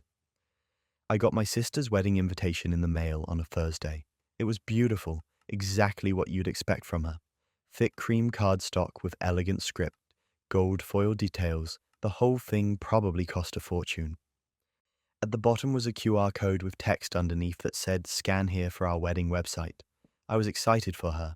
She'd been with her fiancé Marcus for 3 years. He seemed like a good guy, successful, kind to her, got along with our family. His brother Tyler was going to be the best man. They were close, those two. Marcus talked about Tyler constantly, how they'd built their business together, how Tyler had his back through everything. I scanned the QR code while I was still standing at my mailbox.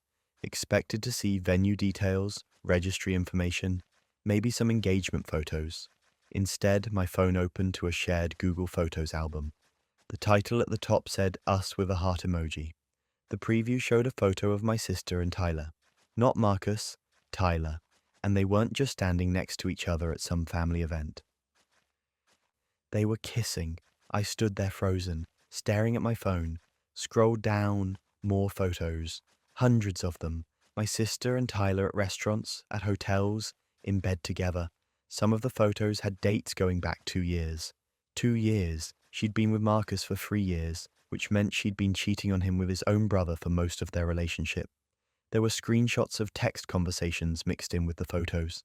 Messages about missing each other, about how hard it was to keep the secret, about planning meetups when Marcus would be out of town. One screenshot showed Tyler saying he felt guilty, but couldn't stay away from her. My sister had responded that they'd figure it out eventually, that Marcus would understand. Marcus would understand his fiancée sleeping with his brother for 2 years. The delusion was almost impressive. I called my sister immediately. She answered on the second ring, sounding cheerful, asked if I'd gotten the invitation, if I liked it.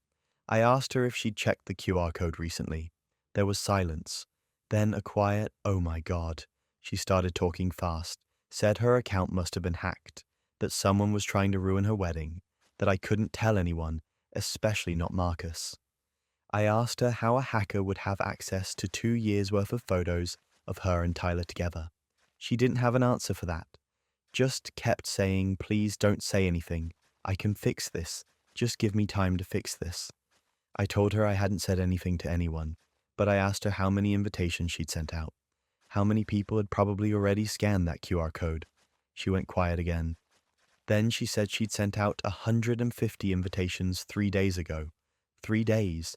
That QR code had been pointing to her affair documentation for 3 days, while she'd been posting about wedding planning on social media and talking about how excited she was to marry Marcus. She hung up on me. I sat in my car in the driveway trying to process what I'd just seen. Then my phone started buzzing with texts, cousins asking if I'd seen the wedding website, friends of the family asking if this was some kind of joke. My aunt sent a message that just said, "Call me right now."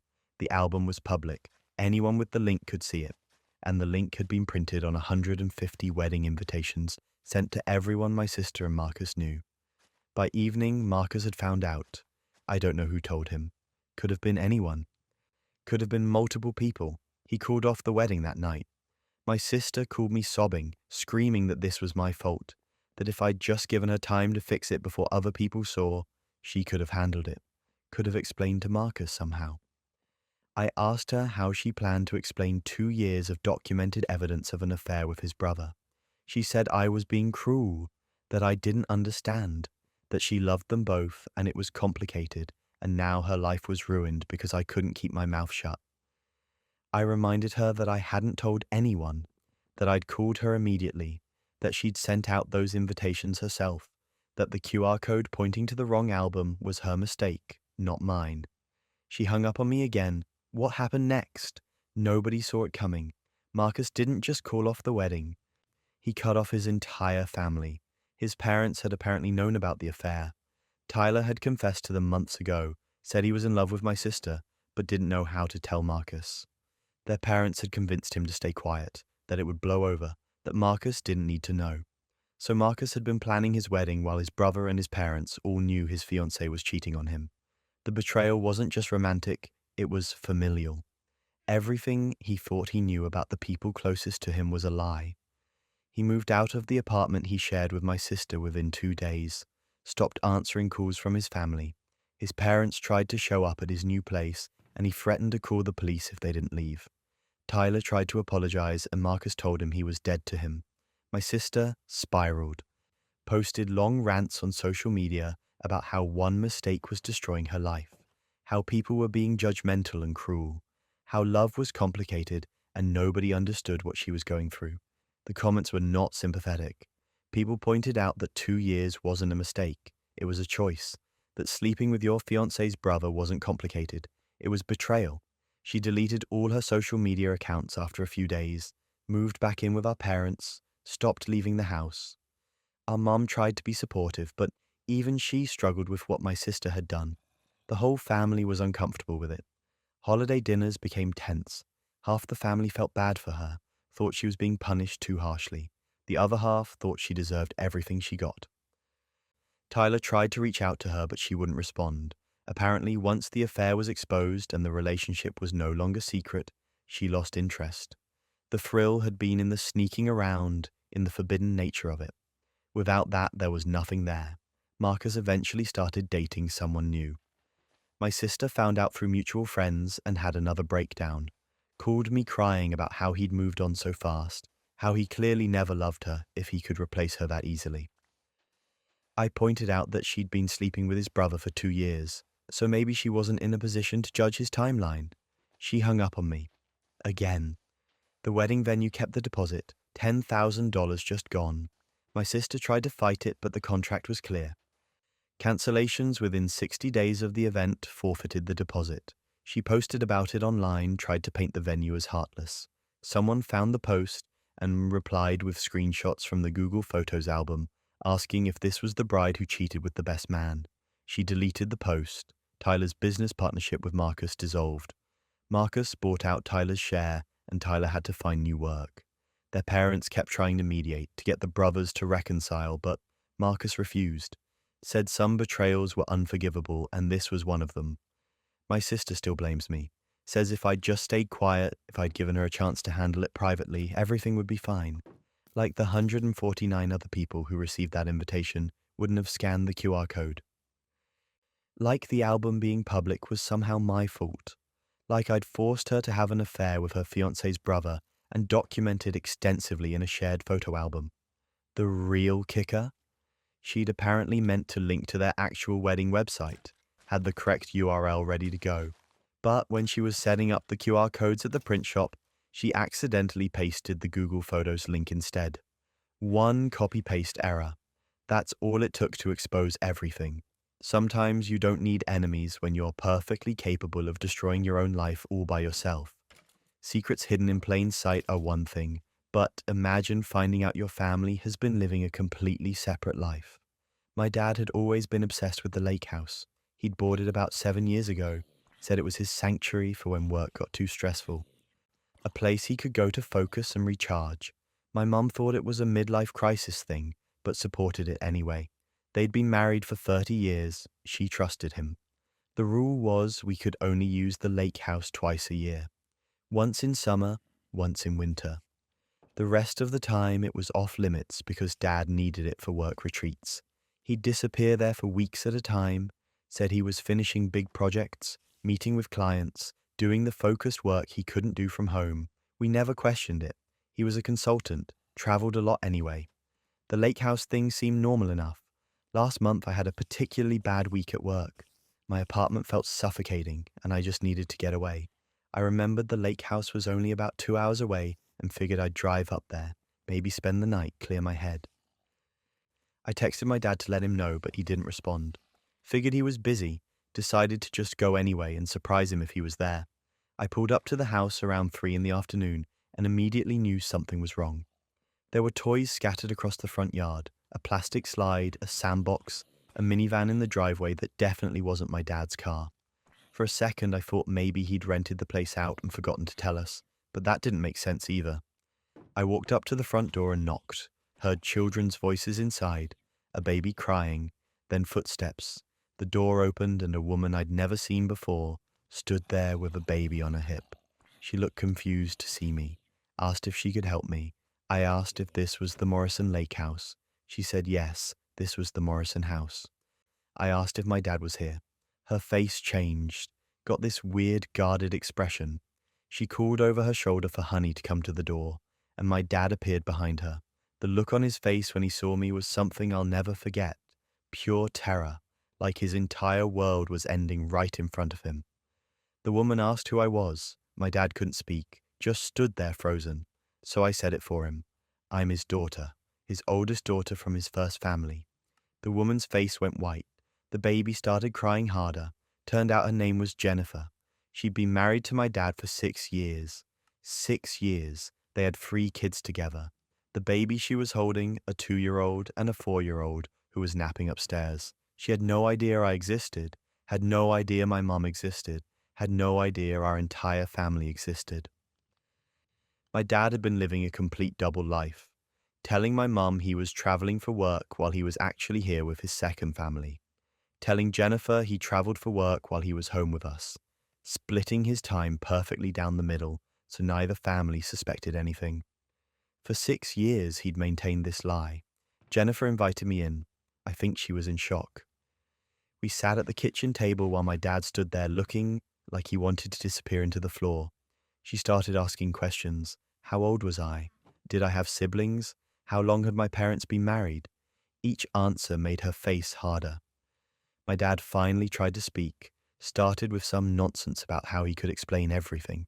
Jennifer cut him off, asked him point blank if he was married to someone else, if he had another family. He tried to deflect, but she asked again. Louder this time. The 4-year-old came downstairs asking what was wrong. I left. Couldn't handle being there anymore. Drove home in a daze trying to figure out how to tell my mom that her husband of 30 years had a whole second family living in the lake house he'd bought supposedly for work. When I got home, I just told her. Didn't sugarcoat it, didn't ease into it. Just said Dad has another wife and 3 kids and they live at the lake house. She laughed at first, thought I was joking. Then she saw my face and realized I wasn't. She collapsed, actually fell to her knees in the kitchen, started hyperventilating. I had to call my brother to come help. We spent the rest of the night trying to calm her down while she kept asking how this was possible. How had she not known? What signs had she missed? 30 years of marriage and she'd had no idea. My dad came home around midnight, tried to act like everything was normal, asked what was for dinner. My mum screamed at him, asked him who Jennifer was, who those kids were, if any of our life together had been real. He tried to deny it at first, said I'd misunderstood what I saw, that Jennifer was just a friend. My mom asked if his friend usually called him Honey and had 3 kids that looked exactly like him. That's when everything unraveled. He admitted it, said yes, he'd been married to Jennifer for 6 years. Yes, those were his kids. Yes, he'd been lying to both families the whole time, but he loved both of them. He didn't want to choose. He thought he could make it work. Make it work. Like having 2 separate families was a logistical challenge he could optimize, rather than a massive betrayal of everyone involved. My mum filed for divorce the next day. My dad moved out, or tried to. Turned out he didn't really have anywhere to go because Jennifer had kicked him out too. He ended up staying in a hotel while both his wives consulted lawyers. But that wasn't even the worst part. Jennifer was suing for the lake house, said my dad had put it in both their names, that it was their family home, and she wasn't giving it up just because he'd lied about having another family. My mum's lawyer said the house was purchased during their marriage with marital assets, that Jennifer's claim wasn't legitimate because the marriage itself wasn't legitimate since my dad was already married. The whole thing became this legal nightmare. 2 families fighting over assets, kids caught in the middle. My half-siblings were too young to understand why their dad wasn't coming home anymore. Jennifer would call my dad crying, saying the 4-year-old kept asking where daddy was, that the baby wouldn't stop crying, like my mom was supposed to feel bad that the woman her husband committed bigamy with was having a hard time. My dad tried to play victim, said he'd made mistakes but he loved all of us, that he'd been trying to do right by both families, that tearing everything apart wasn't helping anyone. My brother told him that he'd torn everything apart the moment he decided to marry someone else while still married to Mum, that he didn't get to act like the injured party here. The divorce proceedings revealed even more. Separate bank accounts we didn't know about. Credit cards in fake names. A whole financial infrastructure built to support his double life. He'd been siphoning money from the family business to fund Jennifer's household. Money that should have been going into my parents' retirement. My mum had to go to therapy, started having panic attacks, would break down crying at random times, kept saying she felt stupid for not noticing, for trusting him, for believing his work trip stories. I told her it wasn't her fault, that he'd deliberately deceived her, but she couldn't shake the feeling that she should have known. Jennifer reached out to my mum once, tried to apologize, said she'd had no idea my mom existed, that if she'd known, she never would have married him. My mom hung up on her. Said she didn't want an apology from the woman who'd been sleeping with her husband for 6 years, regardless of whether she'd known about the first marriage. Things went from bad to unhinged when my dad's work found out.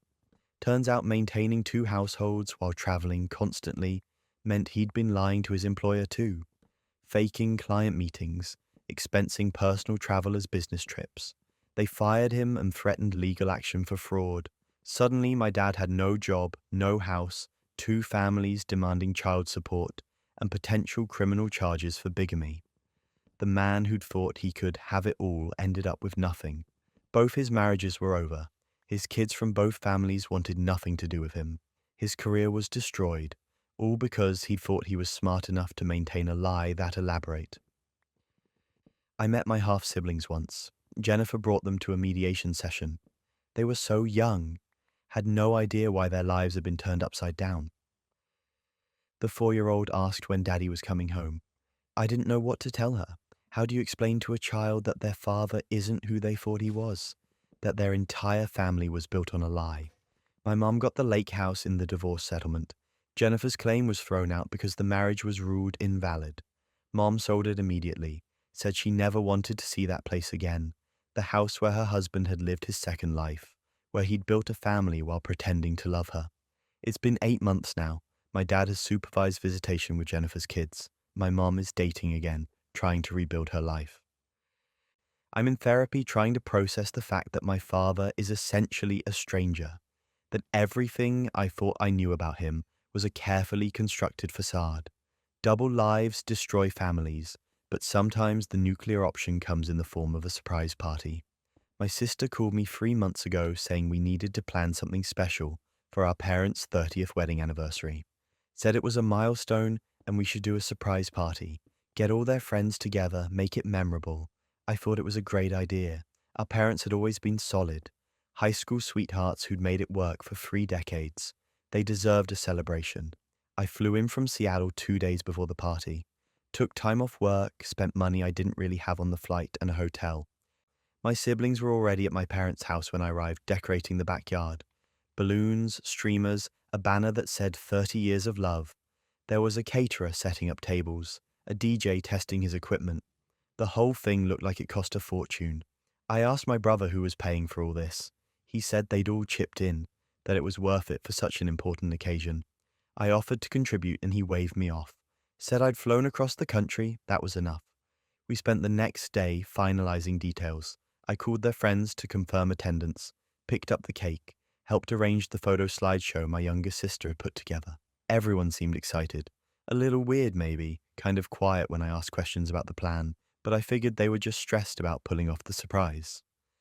The day of the party, we got my parents out of the house with some story about a dinner reservation my brother had made. Gave us 2 hours to get everything ready. Guests started arriving around 6.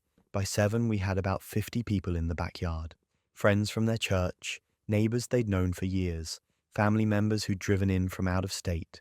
My parents pulled into the driveway at 7:15. We all got into position, turned off the lights, waited for them to walk into the backyard. When they opened the door, we all yelled surprise, flipped on the lights, started cheering. My mom's face crumpled. She didn't smile, didn't laugh, just burst into tears and covered her mouth with her hands. Not happy tears either, the kind of crying people do when something horrible happens. My dad stood next to her looking uncomfortable, put his hand on her shoulder and she shrugged it off. Nobody seemed to know what to do. The cheering died down. People looked at each other confused. Then my dad walked over to where the DJ was set up and took the microphone. He thanked everyone for coming, said he appreciated the effort we'd all put into this celebration. Then he said he had an announcement to make, that he and my mum were getting divorced, that after 30 years of marriage they'd decided to go their separate ways, and this party was to celebrate new beginnings for both of them. The backyard went completely silent. You could hear the neighbor's dog barking 3 houses down. I stood there thinking I'd misheard him, that this was some kind of joke I wasn't in on. But my mum was still crying, and my dad was still talking about how they'd grown apart and wanted different things, and this was the healthiest choice for everyone. I looked at my siblings. They weren't shocked. They were nodding along like this was normal, like ambushing your parents with a divorce announcement at their fake anniversary party in front of 50 people was a reasonable thing to do. My mum ran inside, just turned and fled into the house. A few of her friends followed her. My dad kept talking, said something about mature adults handling difficult transitions with grace, about modeling healthy communication for their children. The irony of him talking about communication while announcing a divorce at a surprise party was apparently lost on him. Then it got worse. My dad gestured to someone in the crowd, and a woman I didn't recognize came up to stand next to him. He introduced her as Amanda, his girlfriend, said she'd been very supportive during this difficult time, that he was excited for everyone to meet her. His girlfriend was at the party, at what I'd thought was his anniversary party, meeting his friends and family, while his wife of 30 years cried inside the house. Half the guests left immediately, just grabbed their stuff and walked out without saying anything. A few people tried to say something supportive, but you could tell they had no idea what to say.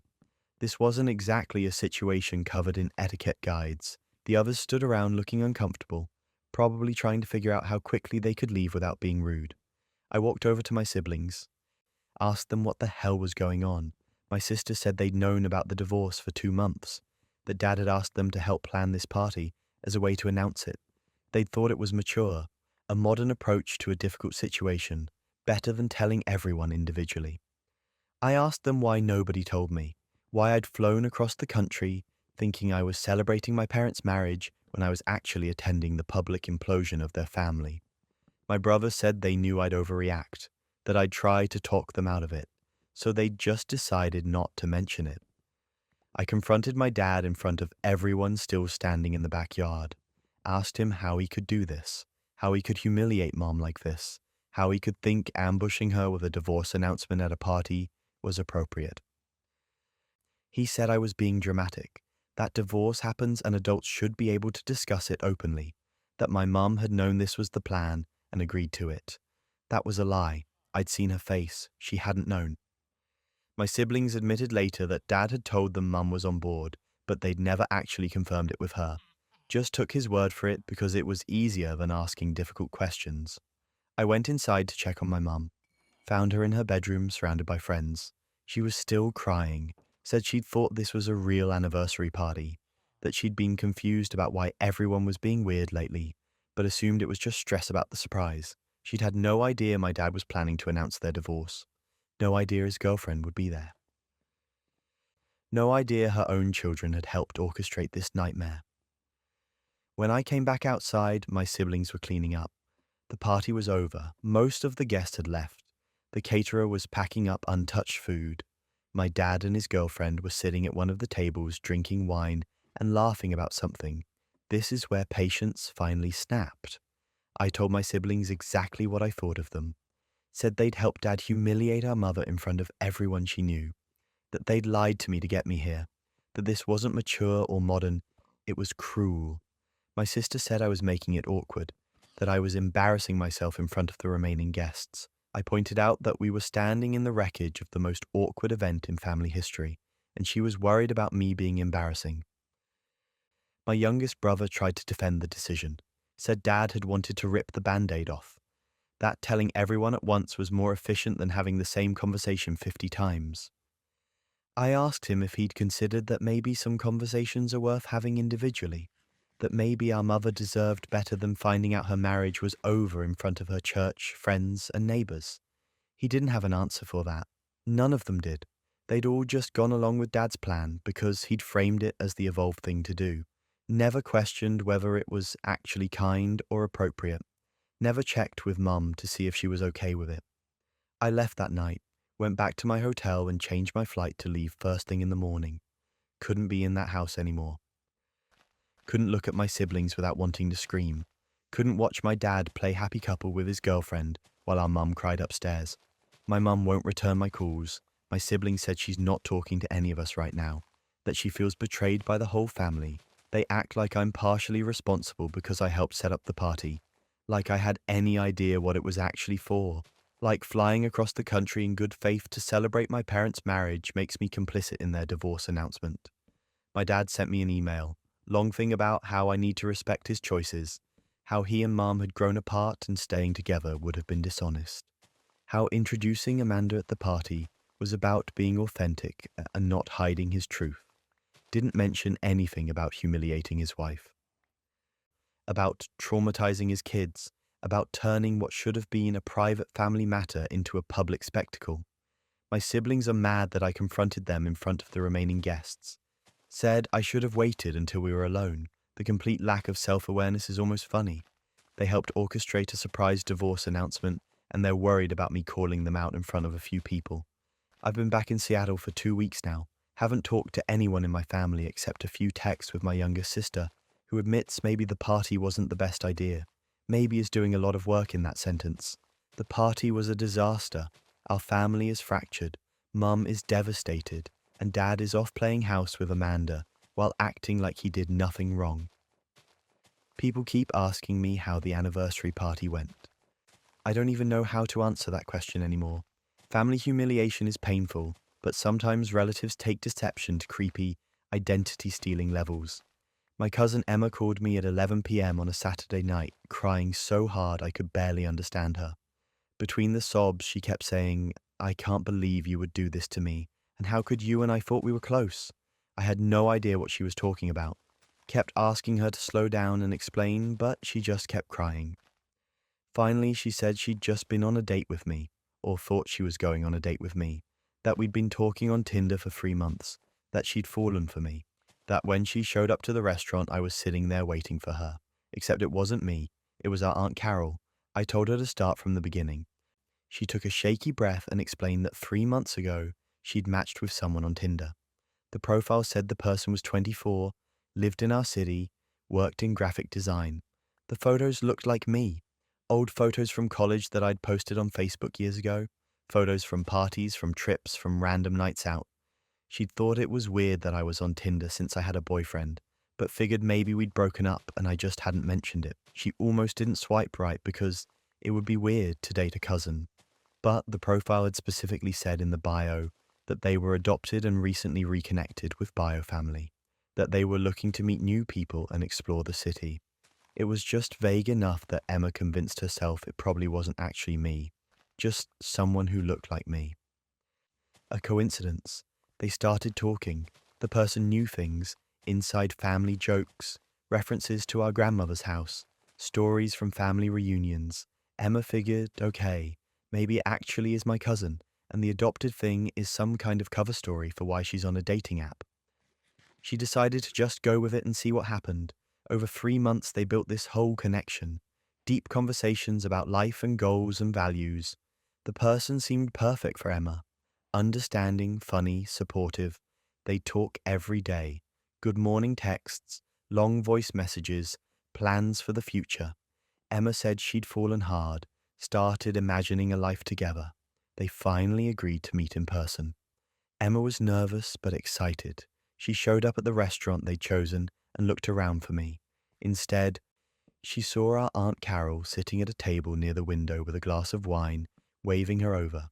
Emma walked over confused, asked where I was, asked if Aunt Carol had seen me. Aunt Carol smiled and said, surprised, it was me the whole time, that she'd created the profile, that she'd been the one talking to Emma for 3 months, that it had all been her. Emma thought it was a joke at first, some weird elaborate prank. But Aunt Carol was serious, pulled out her phone and showed Emma the Tinder account, showed her all their conversations, proved that she'd been behind the profile the entire time. Emma asked why. Why would she do this? Aunt Carol said she was testing Emma, making sure she was good enough for our family. making sure she wasn't dating anyone unworthy. That, as Emma's elder relative, it was her responsibility to vet potential partners, and this seemed like the most efficient way to do it. The most efficient way. Like catfishing your own niece using another niece's photos was a reasonable vetting process. Emma ran out of the restaurant and called me, hence the 11 p.m. crying phone call. I was horrified, told Emma I had no idea this was happening, that I hadn't given Aunt Carol permission to use my photos, that I hadn't even known she was doing this. I called Aunt Carol immediately. She answered all cheerful like nothing was wrong. I asked her what the hell she was thinking. She said she was thinking about family, about protecting Emma from making bad choices, that Emma had a history of dating the wrong people and someone needed to intervene. I asked her why she used my photos, why she pretended to be me. She said she needed the profile to be believable, that Emma wouldn't have engaged with a stranger, but she'd engage with family, that using my photos made sense because Emma would find me attractive, but it wouldn't be weird since the profile said the person was adopted. The logic was so twisted I didn't even know where to start. I told her she'd committed identity theft, that she'd emotionally manipulated Emma, that what she did was unhinged and cruel. She said I was overreacting, that it was just a harmless experiment, that no real damage was done. No real damage. Emma had spent 3 months falling for someone who didn't exist, had opened up emotionally, had made herself vulnerable, had shown up to a date expecting to meet someone she cared about, and instead found her aunt sitting there with wine, acting like this was all perfectly normal. I told the rest of the family, thought they'd be as horrified as I was.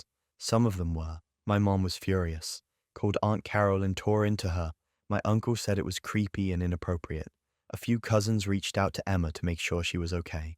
But then there was the other half of the family, the half that thought Aunt Carol had a point, that Emma did have bad taste in partners, that someone needed to look out for her, that what Aunt Carol did was maybe weird but ultimately came from a place of love.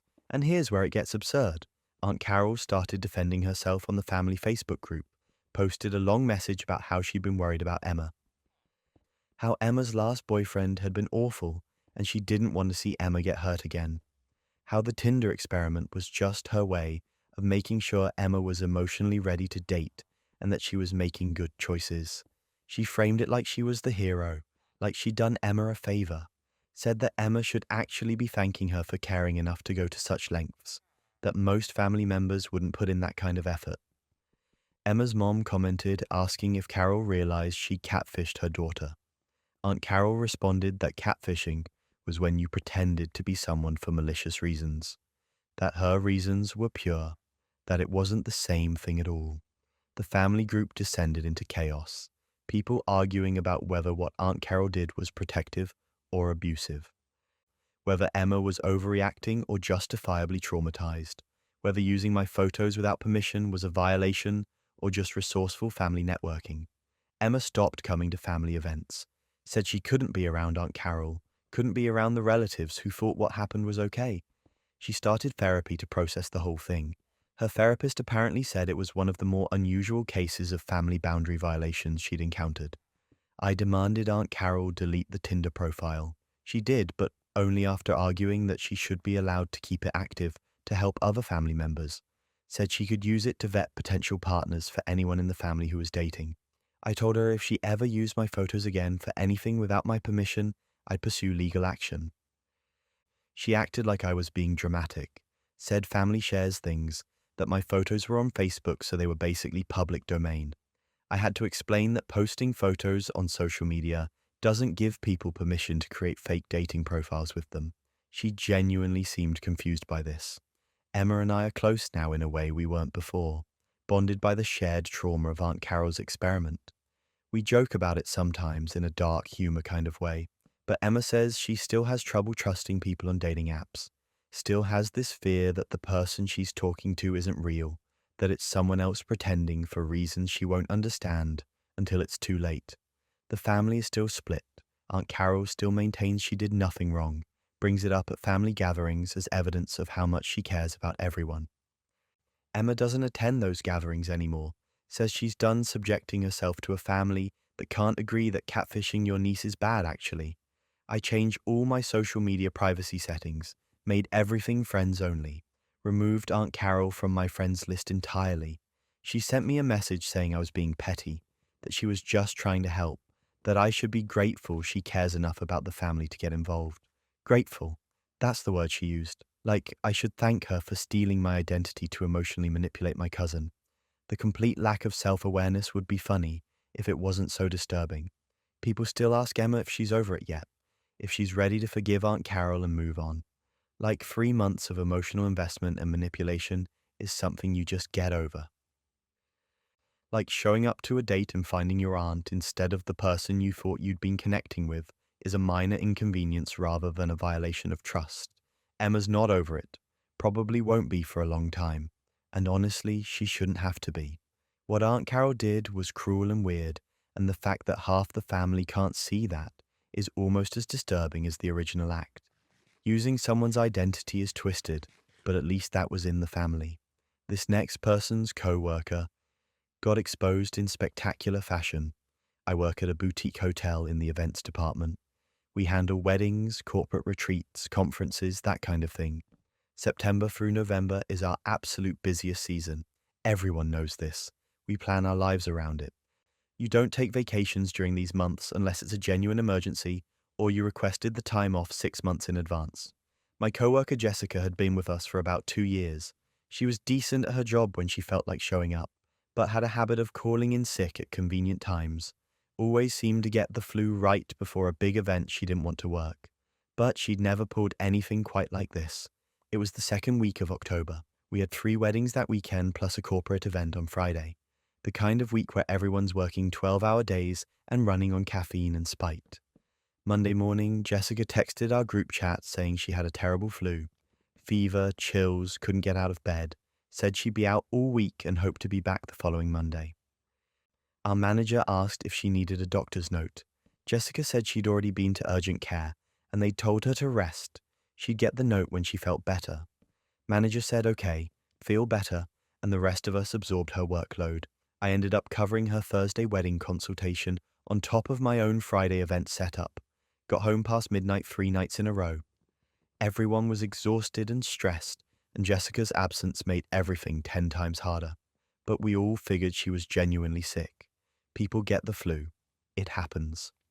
Then Wednesday afternoon, I was scrolling Instagram during a rare break and saw Jessica's story, a photo of a pristine beach, turquoise water, white sand. The location tag said Cancun, Mexico.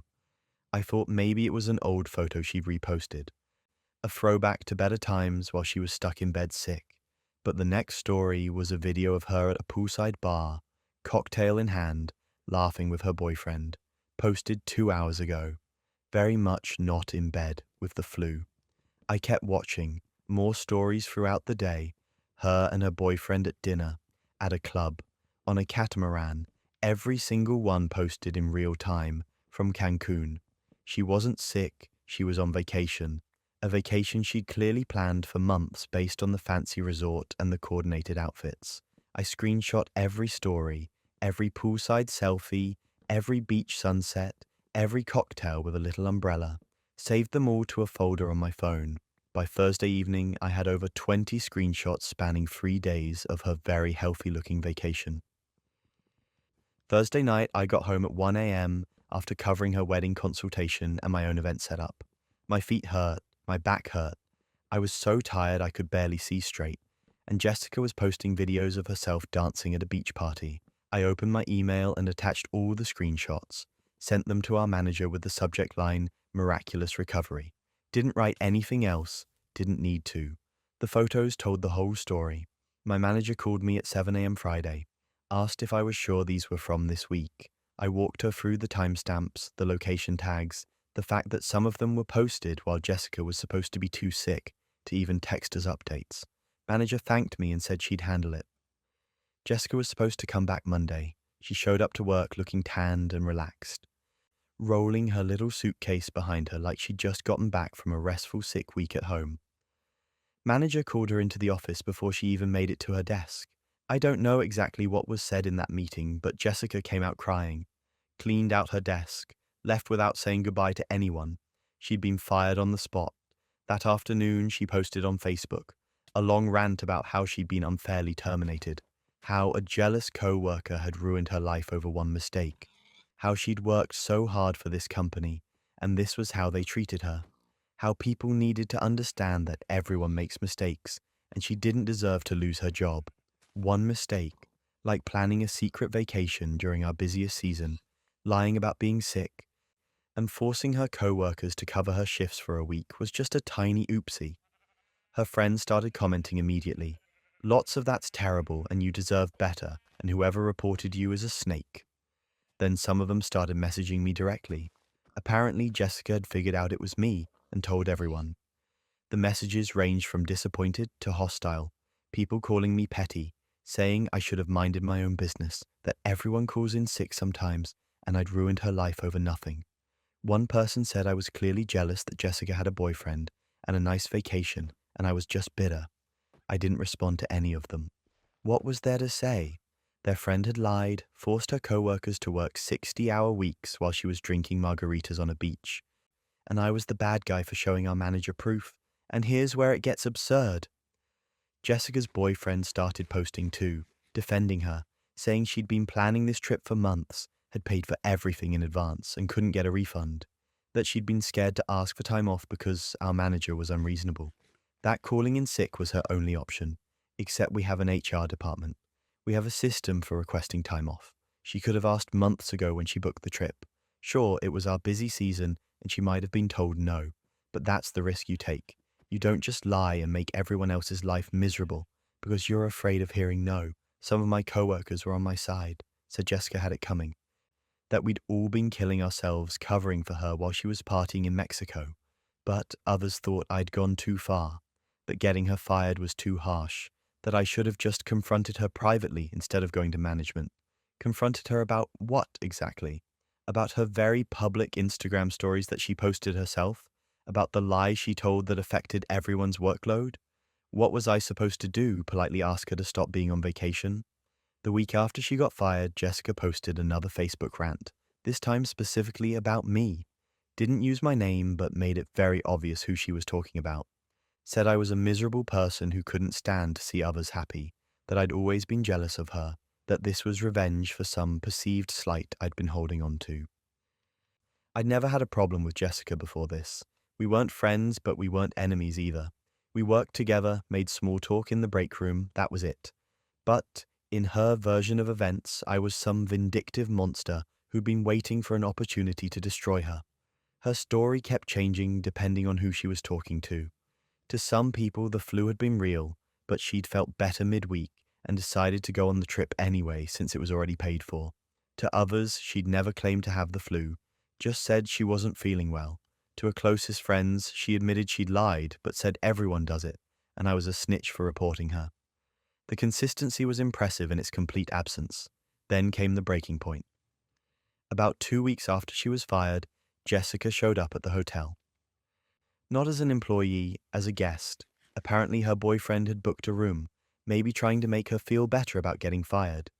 She saw me in the lobby and made a scene, started yelling about how I'd ruined her life, how she couldn't find another job because she'd been fired for cause, how her rent was due and she had no income, how I should be ashamed of myself. Security had to escort her out.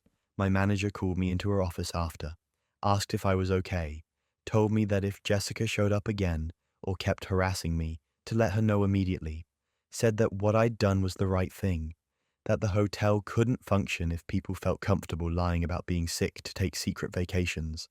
But the harassment didn't stop. Jessica's friends kept messaging me. Keep posting vague things on social media about fake people and workplace drama. One of them left a bad review on the hotel's website, claiming I was rude to guests. It got removed once our manager explained the situation to the review site, but the attempt was made. 3 months later, Jessica was still unemployed and still posting about how I'd destroyed her career, still playing victim, still refusing to acknowledge that she created this situation herself by lying. In her mind, the problem wasn't that she'd faked being sick. The problem was that she'd gotten caught. She could have requested the time off honestly. We had a process for that. Sure, it was our busy season and she probably would have been told no, but that's how jobs work. You don't get to lie and force your coworkers to pick up your slack just because you want a beach vacation. We all worked 60-hour weeks that week, came in early, stayed late, covered events we weren't supposed to be working, all because Jessica claimed she was too sick to get out of bed while she was actually swimming in the ocean and taking sunset selfies. And I'm the villain for forwarding her own public Instagram stories to our manager, for providing proof that she'd lied, for not just quietly accepting that we'd all been manipulated. The entitlement is genuinely staggering. She lied, she got caught, she faced consequences, and somehow that's everyone else's fault but hers. Workplace revenge can be satisfying, but nothing quite compares to the moment someone's own betrayal gets turned back on them. A new hire named Jessica started in my department about 3 months ago. She came in with this energy like she was going to revolutionize everything, asking lots of questions, sitting in on all my projects, taking tons of notes. I thought she was just eager to learn, trying to get up to speed quickly. I was actually happy to help her. Showed her our systems, walked her through our processes, shared templates I'd developed over the years. The first red flag came during a team meeting when she presented an idea I'd mentioned to her in passing the day before. Presented it like it was hers, like she'd come up with it. I figured maybe she'd just forgotten where she heard it. Gave her the benefit of the doubt, but then it kept happening. Small things at first. She'd take my suggestions from casual conversations and present them in meetings as her own insights. She'd reference solutions I'd developed without mentioning I'd created them, always positioning herself as the innovator, the problem solver, while I sat there watching her take credit for my work. I brought it up with her privately, told her I'd noticed she was presenting ideas we'd discussed together without attribution. She apologized, said she didn't realize she was doing it, that she'd be more careful. Seemed genuine enough. I thought we'd resolved it. 2 weeks later, she presented my entire project to upper management. A project I'd been working on for 6 months, research I'd conducted, data I'd analyzed, recommendations I'd developed. She took all of it, put it in a presentation with her name on it, and pitched it to the VP as her own work. I found out because my manager mentioned it in passing, said he was impressed with Jessica's initiative on the customer retention project. I told him that was my project. He looked confused, said Jessica had just presented it upstairs and they loved it. We're already talking about implementation. The nerve it must take to do something like that is genuinely staggering. Not just taking credit for an idea, but an entire 6-month project with documentation and research and detailed recommendations. Just slapping your name on it and hoping nobody notices. I went straight to HR, forwarded them every email related to the project, drafts with my name and timestamps, meeting notes where I'd presented preliminary findings, messages between me and Jessica where she'd asked questions about my research. Everything was documented. Everything had my name on it. The timeline made it impossible for her to have created any of it. HR took it seriously, called her in for a meeting that afternoon. She denied everything at first, said we'd collaborated on the project, that it was a team effort, but the evidence was overwhelming. The drafts were all mine. The research was mine. The emails showed her asking me to explain my work, not contributing to it. She was fired within 3 days. HR cited misrepresentation and dishonesty, walked her out on a Thursday afternoon. I felt vindicated, like justice had actually worked for once, like standing up for myself had paid off. Then Monday morning, our CEO called an emergency all-hands meeting. Everyone had to attend, no exceptions. We all filed into the main conference room wondering what was going on. Layoffs, maybe. A merger. Something big enough to require everyone's presence. The CEO stood at the front of the room looking furious, started talking about loyalty and company culture and respecting colleagues. Then he said that someone in this room had gotten his wife fired, that Jessica, who'd been trying out working at the company to stay busy, had been terminated due to false accusations and office politics. His wife. Jessica was married to the CEO, and apparently her little experiment in corporate life had been cut short because I'd reported her for stealing my work. The CEO looked directly at me when he said he was disappointed in the lack of professionalism and the vindictive behavior that had led to this situation. Said he was considering termination for insubordination and creating a hostile work environment. Me. The person who'd had their work stolen was being accused of creating a hostile environment. I sat there in shock while he continued his speech about protecting family and understanding that sometimes people make mistakes, that his wife had been trying to contribute and had been met with resistance and sabotage. The complete rewriting of reality was almost impressive. She hadn't stolen my work, she'd tried to contribute. I hadn't protected my professional integrity, I'd sabotaged her. After the meeting, HR called me in. I thought I was being fired, but instead the HR director told me the legal team had advised the CEO that terminating me would be a lawsuit waiting to happen. Everything was documented. Jessica had committed clear policy violations. Firing me for reporting those violations would be textbook retaliation and wrongful termination. The CEO wasn't happy about it, but his hands were tied. I kept my job, but the atmosphere at work changed immediately. Every meeting I walked into got quiet. People stopped making eye contact. The CEO glared at me whenever we crossed paths in the hallway. And here's where it gets absurd. Jessica started posting on social media about corporate betrayal. Long posts about how toxic work environments destroy women's confidence, how backstabbing colleagues sabotage each other instead of supporting one another. Never mentioned that she'd literally stolen someone's work, just painted herself as the victim of a cruel corporate culture. People who didn't know the full story started commenting with support, telling her she deserved better, that she should name and shame the company. Some of them worked in our industry. I started getting weird looks at networking events from people who'd clearly heard her version of events. My manager tried to be supportive, but you could tell he was uncomfortable. The CEO was his boss. The CEO's wife was the one I'd gotten fired. Supporting me too openly could hurt his career. So he did this careful dance of acknowledging I'd done the right thing, while also suggesting maybe I could have handled it differently. Handled it differently how? Just let her take credit for 6 months of my work? Let her present my project to executives and advance her career with my effort? I asked him that directly and he didn't have a good answer. Just said something about being mindful of office dynamics and choosing battles wisely. The other executives started treating me differently too, like I was a troublemaker, someone who'd caused problems for the CEO's family. Never mind that his wife had violated company policy. Never mind that I'd followed the proper reporting procedures.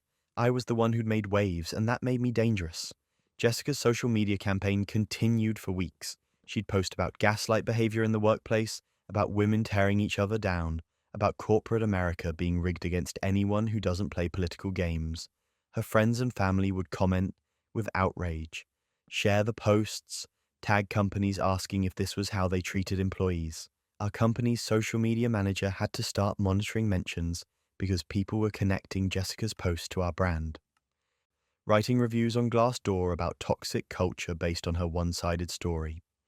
HR sent out a memo reminding everyone about social media policies and not disparaging the company online. Pretty sure that was aimed at Jessica, even though she didn't work there anymore. Things went from bad to unhinged when the CEO started finding reasons to criticize my work. Suddenly, projects I'd handled successfully for years weren't up to standard. My reports needed more detail. My presentations weren't polished enough. My communication could be clearer. Nothing fireable, just constant nitpicking designed to make my life difficult. My manager warned me privately that the CEO was building a paper trail, looking for legitimate reasons to terminate me since he couldn't do it for reporting Jessica. Told me to document everything, keep my work above reproach. Don't give them any ammunition. So now I work in this environment where half the office avoids me. The CEO actively dislikes me, and I have to be absolutely perfect in everything I do, because one mistake could be used as justification for termination. All because I reported someone for stealing my work. Because I refused to let the CEO's wife take credit for my project. Some of my colleagues have quietly told me they respect what I did. That Jessica was obviously in the wrong and I was right to report her. But they say it in whispers, away from cameras and other people. Nobody wants to publicly support me because that means going against the CEO. The HR director assured me that the documentation protects me, that as long as I continue performing well, the CEO can't touch me without exposing the company to legal liability. But that doesn't make coming to work any easier, doesn't make the cold stares and whispered conversations less uncomfortable. Jessica posted recently about starting a consulting business helping women navigate toxic corporate environments. The irony of someone who stole a coworker's work positioning themselves as an expert on professional ethics is not lost on me. But she has hundreds of followers now, people who believe her story, who think she was wronged by a jealous colleague in a broken system. I could set the record straight, could post the emails and the timeline and the documentation showing exactly what she did. But that would probably get me fired for violating confidentiality, and it wouldn't matter anyway. People believe what they want to believe. Jessica's version is more compelling. Wronged wife trying to build a career versus vindictive coworker sabotaging her. Easy choice for who to support. So I just keep my head down and do my work. Document everything. Maintain professional relationships where I can. And remind myself that I did the right thing even if it made my life harder. Because the alternative was letting someone steal my work and watching them get rewarded for it. And I couldn't live with that. Worth it? Most days, I think so. Some days, I'm not sure, but at least I can look at myself in the mirror and know I stood up for my work and my integrity, even if it cost me my comfortable position at the company, even if it made me the villain in someone else's story. And there you have it, 15 stories of betrayal, revenge, and the kind of chaos that makes you grateful for your own boring, drama-free life. If you've made it this far into the chaos, you're officially part of the Reddit drama family. Sweet dreams, everyone, and remember, sometimes the best revenge is just living your truth and letting the liars expose themselves. Until next time, stay safe, stay smart, and maybe check your Spotify playlists. You never know what secrets they might reveal.